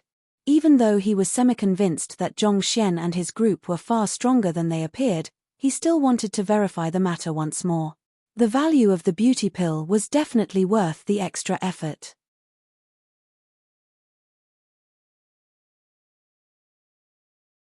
Chapter 21-28 Maestro Sun Qiong 2:21-28 Maestro Sun Qiong 2.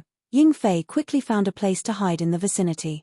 Not too long later, a black shadow walked up to the entrance of the residence and passed a name scroll over to the guards. Jia. A few moments later, the gates to the residence creaked open. Judging from the silhouette of the black shadow, Ying Fei judged the person seemed to be a lady with a particularly alluring figure. He nimbly climbed up a tree, and behind the cover of the leaves, he peeked at the courtyard of the residence. "It's the boss of the underground black market, Qi Linge." Ying Fei gasped in shock. As the aide and confidant of the city lord, there was no way he wouldn't recognize Qi Linge. Wasn't she still selling the beauty pill at the Twilight Market a moment ago? Why would she suddenly appear here? Sensing that something was up, Ying Fei pricked his ears up so as to ensure that he wouldn't miss any vital information.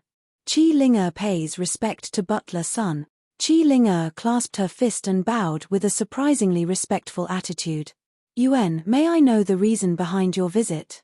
Sun Qiong asked. Despite his calm exterior, he was starting to feel a little overwhelmed inside. It was just a day after they arrived, but an old man had already come knocking a moment ago demanding for the sale of what beauty pill. Yet, barely after the old man left, another person came knocking on the doors of their residence. Just what in the world had the young master been doing last night after parting with them? "The beauty pill is a joint venture between me and young master Zhongxian. Under the agreement we have come to previously, we were going to split the profits equally. However, after contemplating over it once more, we decided to offer young master Zhongxian 90% of the profits instead as a symbol of our sincerity. Not only so, we'll also absorb the cost of production as well." With an earnest smile, Qi Linge took out a card and a storage ring and entrusted them respectfully into Sun Qiong's hands. "Stored in the card is the profit we have earned from the earlier sales. All in all, there should be 28,000 divine coins inside. Also, we have managed to procure the medicinal herb that young master Zhongxian requires, and it is currently in the storage ring. May I know where is young master Zhongxian at? It would be my honor to pay my respects to him." "My apologies, but our young master isn't around," Sun Qiong replied. "Ah, it seems like I have come at a bad timing. All right then, I won't impose on you any longer." Qi Linge clasped her fist once more before backing out of the residence. They are going by a 9:1 split in profit. Furthermore, it's Zhongxian who is receiving the 90%. Taking everything in sight, Ying Fei's teeth clattered against one another. Having kept tabs on Qi Linge for many years, he was certain that he had gained a good grasp over the latter's personality. She was extremely sharp-witted, and she had no qualms with exploiting others for her own profit. Furthermore, as a descendant of the royal city's Qi clan, she didn't fear any powers within Twilight City at all. In fact, she didn't have much respect for the city lord either. If not for that, she wouldn't have dared to open an underground black market here and trade all sorts of prohibited goods. Yet, someone as domineering as her was actually acting like an obedient child. She willingly gave away 90% of the profits and bore the cost of production. He would never fathomed that there would actually be a person in Twilight City who could curb Qi Linger like that. It seems like Qi Linger knows of Zhongxian's true identity or strength. Otherwise, there's no way she would have acted in such a manner, Ying Fei thought. Once again, he was gladdened by the fact that he managed to keep his impulse in check earlier. If he had really made a move on Butler Sun, he would have been kicked right through the gates of the Netherworld. I have to report this news to the City Lord. Knowing how important and urgent this matter was, Ying Fei sprinted all the way to the City Lord Manor.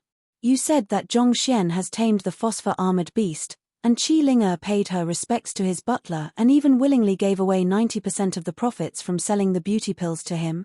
Wu Fangqing could hardly believe what he was hearing. He was still thinking a moment ago that no matter how impressive a figure Zhongxian might be, he would be able to curb the young man through his authority as the city lord. But as it turned out, he might have been underestimating the young man's capabilities. There's no doubt about it, I saw it with my own eyes. Ying Fei nodded vehemently, as if fearing that the city lord would doubt his words. The phosphor-armored beast is rumored to possess invincible defense. Even though its cultivation is at high-tier god realm at the moment, its true fighting prowess wouldn't pale too much in comparison to me. I have already offered it the most valuable things I am able bring out, but instead of submitting to me, it actually chose that young lad instead. And just as you have said, Qi Linger's bizarre attitude toward him is also highly suspicious as well. We'll really have to look deeper into the young man's background. Wu Fangqing said solemnly. Twilight City had never been lacking in talented individuals, but this was the first time he was encountering such a peculiar case. Look into Qi Linger's movements after she met Zhongxian back at the underground black market. She must have stumbled upon some crucial information regarding him for her to suddenly change the allocation of profit. Wu Fangqing instructed. I understand. Ying Fei nodded before leaving the room. Around an hour later, Ying Fei returned back to the room and reported, City Lord Wu, I have managed to compile a detailed report on Qi Linger's movements. Right after meeting Zhongxian, she headed straight to the Netherworld Pool of the Netherworld Palace. The Netherworld Pool. Was she trying to test Zhongxian's bloodline? Wu Fangqing frowned. The greatest use of the Netherworld Pool was its ability to test the prowess of one's bloodline. There was a good chance that she might have stumbled on a great secret after visiting the Netherworld Pool, leading to the change in her attitude. Ying Fei nodded in agreement. I believe so too. It's just that I don't have the clearance to look deeper into the matter. It's fine, I'll head there personally to take a look, Wu Fangqing replied. He swiftly rushed over to the hall where the Netherworld Pool was, and with a wave of his hand, a crystal-like recording device flew into his hands. He channeled his divine energy into it, and Qi Linger's silhouette slowly swirled into appearance. Celestial God Wu Jiang submitted to him. God King of Transcendent Flames has bowed down to him as well. Isn't that conferred God King Nangongping? He's actually paying respects to Zhongxian too? Wu Fangqing was absolutely flabbergasted. He didn't even notice that he had bit on his own tongue. The bloodline test of the Netherworld Pool was famed for its impeccable accuracy, and the fact that a conferred God King had submitted could only mean that Zhongxian possessed the bloodline of a god monarch. One must know that there were only 10 god monarchs in the entire firmament, and one of them had only appeared recently. Wu Fangqing could hardly fathom just how high Zhongxian's standing would be if he was really the descendant of a god monarch. Could it be possible that the young man was currently traveling under another alias in order to train himself? Hurry up and prepare a GIF. I must visit young Master Zhongxian right now. Walking out of the Netherworld Pool with hastened footsteps, Wu Fangqing passed down an instruction to Ying Fei anxiously. Wait a moment. If I recall correctly, Xiao Xiao has offended young Master Zhongxian previously as well. Get her to kneel in front of young Master Zhongxian's residence to seek his forgiveness. Yes, I'll have it done right now. Ying Fei replied as he rushed all the way back to the City Lord Manor. You should be quite familiar with the City Lord since he has tried to tame you many times. How is he as a person, and exactly how powerful is he? As the majestic buildings of Twilight City appeared in the horizon, Zhongxian turned to the young man beside him and asked. No matter what, it was a fact that he was residing in Twilight City at the moment.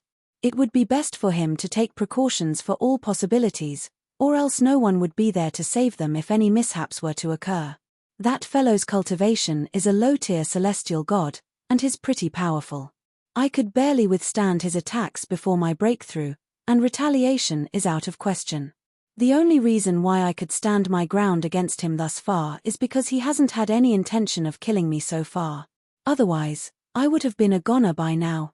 Zhong Jiao, the phosphor-armored beast, pondered for a moment before replying. Its unparalleled defense asterisk was only applicable against fellow high-tier gods. Against a low-tier celestial god, a higher existence than it, it was inevitable that its defense would prove to be lacking. What about now? In a fair battle, now that I'm a celestial god as well, I can probably send that fellow flying with a kick on his ass. However, I suspect that he has a low-tier celestial god artifact with him. If he were to use a weapon, it won't be that easy for me to defeat him. But of course, there's only so much that he can do about me too. I would say that the chances of winning are about 50:50, Zhong Jiao replied. In the firmament, artifacts could be divided into god artifacts, celestial god artifacts, god king artifacts and god monarch artifacts, and every single tier could be further subdivided into low tier, middle tier, high tier, and pinnacle. The prowess of a low-tier celestial god was not to be underestimated. Even with the phosphor-armored beast's superior defenses, it would still be difficult for it to deal against a low-tier celestial god wielding a low-tier celestial god artifact. Zhongxian nodded in comprehension. The greatest strength of the human cultivators lay in their ability to use their body and weapons effectively. While divine beasts possessed naturally powerful bodies, they often tended to lack skills.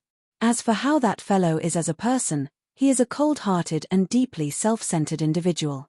Years of being in authority has bred his desire to control everything around him.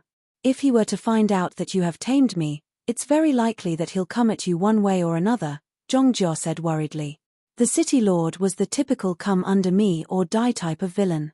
It was likely that Zhongxian's act of taming the phosphor-armored beast ahead of him would breed much hostility in him. He'll come at me. Yap. Magnanimity is one thing that he doesn't have. 2 years ago, an outsider accidentally touched his daughter, and that fellow severed his hands without any hesitation before tossing him into prison. No one has heard of that outsider ever since, and there are rumors going around that he might already have been killed. Zhong Jiao shook his head. Narrow-minded individuals were particularly hard to deal with because they had the tendency to overreact over the slightest matter. I will be careful, Zhongxian replied. In any case, he was planning to leave Twilight City after Zhao Ya and the others reached guardhood. He wanted to start looking for Luo Ruoxin and Kongsha, so it wasn't likely that he would get too involved with the City Lord. After chatting a while later, Zhongxian glanced below and smiled. We have arrived. My residence is right below. Hearing those words, Zhong Jiao looked down as well and saw a decently-sized residence below. Oh, why are there 2 people kneeling in front of your residence? Zhong Jiao asked curiously. Bewildered, Zhongxian turned his gaze over and saw a young lady and an old man kneeling right in front of his main entrance. A fatty was gazing down at them coldly with his hands behind his back, as if berating them. Aside from them, there was also a middle-aged man nodding respectfully with a humble smile on his face. Just because our young master is kind and magnanimous doesn't mean that I'll forgive you easily for affronting him. The least you can do is to kneel till daylight as a show of sincerity, the fatty harumphed with astounding authority in his voice. What the hell is Sun Chong up to? Seeing how his butler's delusion of grandeur was acting up again, Zhongxian quickly urged his divine beast to land. Then, he turned his gaze behind to explain things to Zhongjie, only to see the latter trembling uncontrollably, as if he had just seen something out of the world. What's wrong? Zhongxian was bewildered to see this fearless divine beast acting in such a way. With a trembling voice, Zhongjie said, "The ones who are kneeling on the floor are the City Lord's daughter and an expert from the City Lord Manor, and the middle-aged man apologizing over there is no other than City Lord Wu Fangqing. It was just a moment ago that it said that the City Lord was narrow-minded and could very well make things difficult for Zhongxian, but in the blink of an eye, his daughter and subordinate actually came all the way here to kneel on the floor and apologize. Holy heavens! Can anyone tell me what's going on here?" Zhongjie felt like he was losing touch with reality.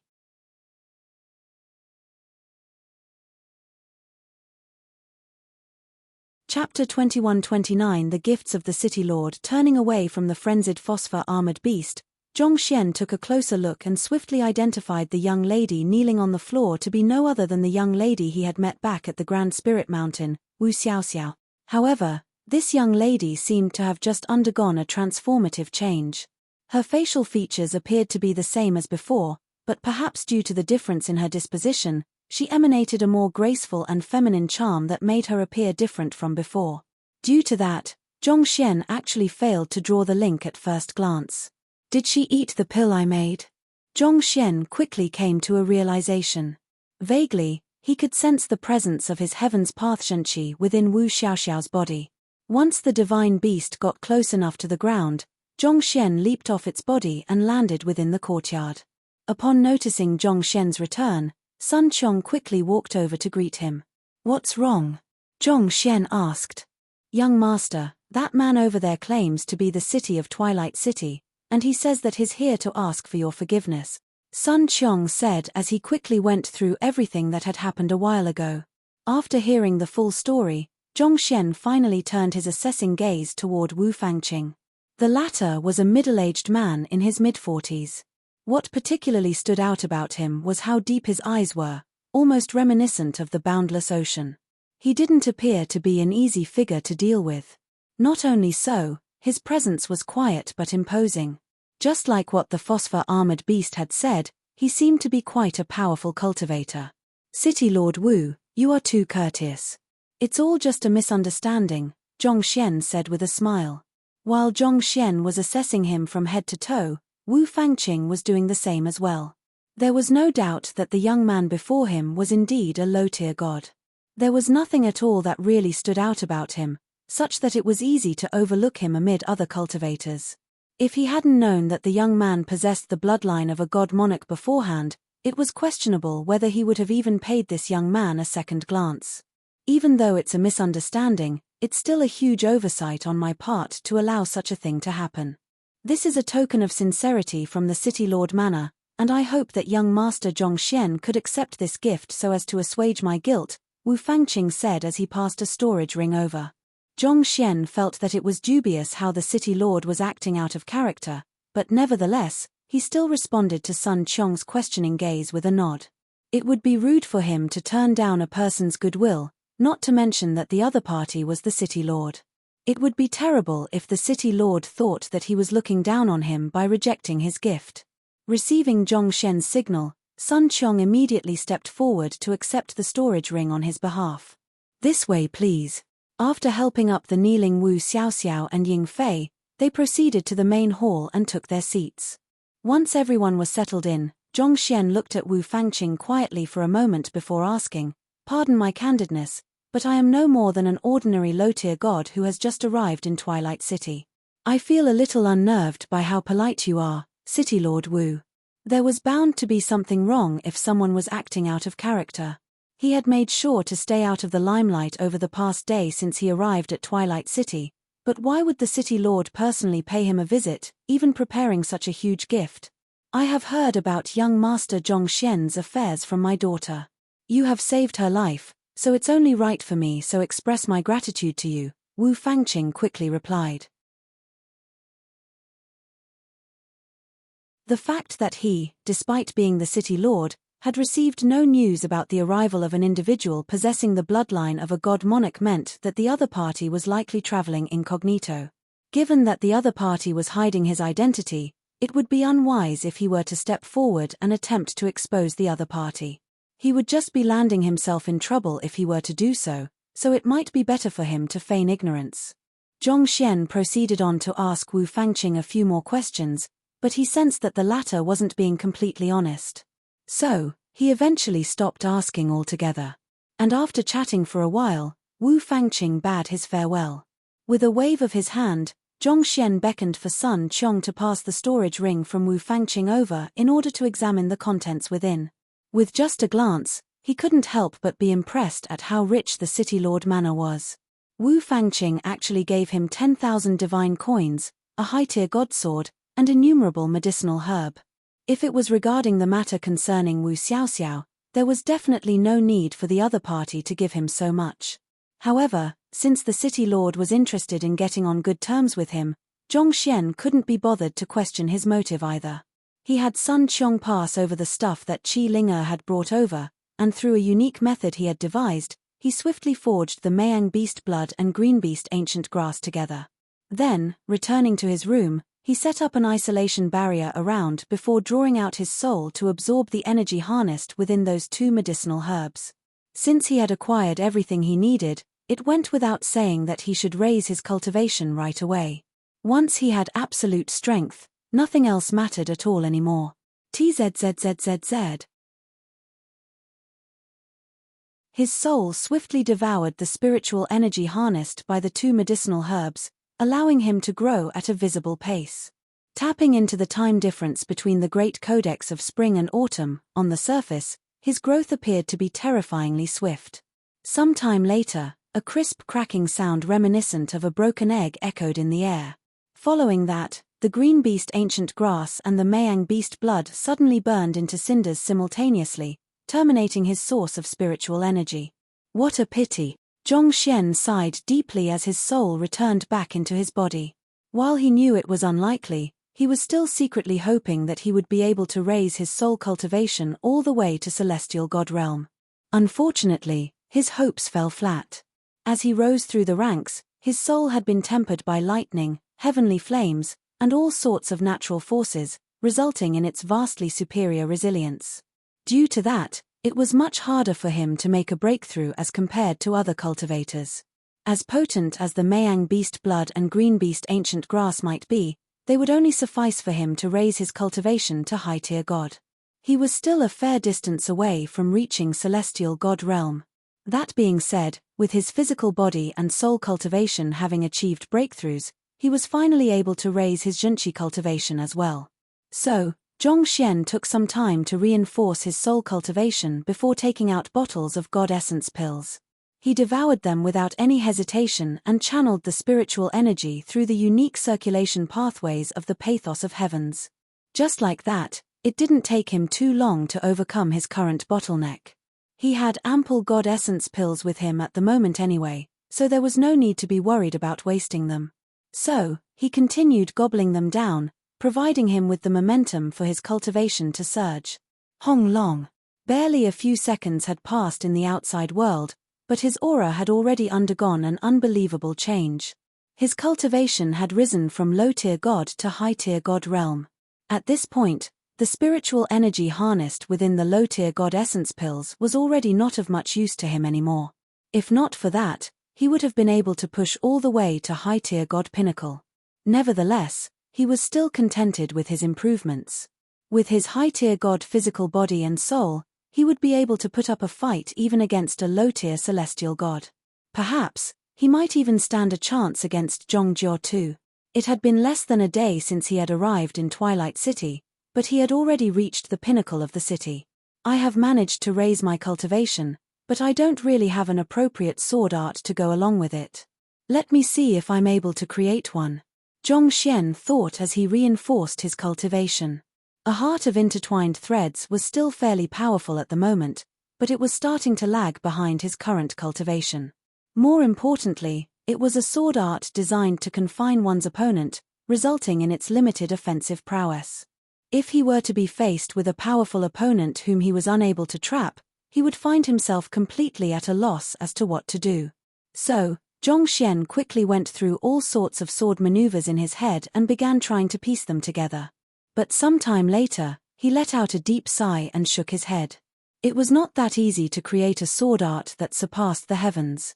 Even when he created a heart of intertwining threads, he was facing great pressure from the soul imprint Kong Sha had left behind in the Hall of Gods. It was in the whim of a moment that he came up with it and created it. At this very moment, he could sense a sword art at the tip of his finger, waiting to be completed. Yet, for some reason, even though he couldn't put his finger on it, he felt that something was simply missing from the sword art. Until he finally uncovered what it was, this sword art would remain incomplete. I might need another battle that pushes me to my limits in order to do it. Knowing that the problem he was facing wasn't one where he could resolve just by dwelling on it, he shook his head and left the room. From the start of his seclusion to the end, as he had used the prowess of the great codex of spring and autumn, all in all, it had only been 20 seconds in the outside world. However, his cultivation had already undergone a transformative change. He was at least several times more powerful than before. The Celestial Mountain is going to open very soon, so why is the young master going into seclusion at a time like this? Outside the room, Sun Qiong paced around anxiously as he complained to Zhong Jiao, who was guarding Zhong Xian outside. In order to make it in time for the opening of the Celestial Mountain, they would have to head to the City Lord Manor right now. Yet, the young master actually chose to go into seclusion when time was already tight for them. At this rate, the slots they had acquired with great difficulty. Alright, maybe great difficulty was an overstatement, but it would still be a huge waste if they missed this opportunity. Stop buzzing around here. If you have anything to say to him, wait till he comes out of his seclusion, Zhong Jiao replied in irritation. Did the young master say when he's coming out? Zhao Ya and the others are going to be late if they don't leave right now. Does the young master not intend to follow them to the Celestial Mountain? Sun Qiong was still unable to calm his nerves. Entering the Celestial Mountain and searching for the aura of divinity came with a certain degree of danger. Was the young master really going to leave them be? Were there no words of advice or anything he had to offer them? The young master didn't mention how long he's going to seclusion for, but no matter how fast he is, it'll still take at least a few hours. In the past, the duration of my seclusions is usually in terms of months. I would just eat fruits when I'm starving and drink some spring water when I'm thirsty. What's the point of going into seclusion without at least going that far? The very purpose of going into seclusion was to toss aside all distractions and focus entirely on one's cultivation. During this period of time, one would pay no heed to whatever that was happening in the outside world. Through this enhanced level of focus, one would be able to improve much faster than usual. Sun Qiong clenched his fists in distress before finally exhaling deeply. Forget it, we'll just head there ourselves then. I think we would have all already become gods by the time the young master comes out of his seclusion. Jia. Just as Sun Qiong was about to turn around and leave, the doors in front suddenly opened up. Zhong Xian walked out and said, "Let's go together. How can I be absent for your trip to the Celestial Mountain? Young master, aren't you going into seclusion?" Sun Qiong was slightly bewildered. "I just did," Zhong Xian replied. "You are done cultivating?" Zhong Jiao was perplexed too. It hadn't even been a minute since Zhong Xian went into his room, so what kind of seclusion could possibly be so fast? When did going into seclusion become something so trivial? Baffled by how ridiculous the situation was, Zhong Jiao took a closer look at Zhong Xian, and what it saw left its cheek quivering ceaselessly. It nearly fainted from shock in that instant. "Young master, you have already reached high-tier god." As Zhong Xian didn't intentionally conceal his cultivation as well, Zhong Jiao was able to tell that he had already maged to raise his cultivation from low-tier god to high-tier god within the few seconds he had spent in his room indeed. "Hit me. I would like to try out my strength after my breakthrough," Zhong Xian said with a hint of excitement in his voice. Considering that the phosphor-armored beast was a celestial god, he thought that it might just be able to pressure him enough to make a breakthrough. All right then. While baffled by how ridiculously fast Zhong Xian was growing stronger Zhong Jiao raised its fist and hammered it down upon the young man. Hong long. The ground tremored, and a shockwave gushed into the surroundings. Zhongjia had used its full strength as a celestial god for this attack, and the might he exerted was indeed extraordinary. It felt like the entire residence would collapse under its strength. Heh. With a light chuckle, Zhongxian calmly stepped forward to tap lightly on Zhongjia's fist. Wang. Zhongjia's fist immediately stopped in midair, unable to push forward at all. It was as if he had been sealed in place. This. Knowing that it wouldn't be able to hurt Zhongxian even if it were to attempt to force its way through, Zhongjia retracted his fist and remarked in disbelief, "Young master, on top of raising your zhenqi cultivation, your soul cultivation has reached high-tier god realm as well." "I had ample time on hand, so I made a breakthrough for that as well," Zhongxian replied. "Ample time?" A shudder ran through Zhongjia's body. "Are you trying to provoke me over here? A seclusion that didn't even last for a minute, and you are telling me that you had ample time? In other words, the months I have spent in seclusion has been spent in vain, is it? What the heck?" Zhongjia felt like the boundaries of its common sense were being challenged. You're tuning in to the Celestial War YouTube channel. Don't forget to subscribe and join us on this journey to catch the most captivating stories.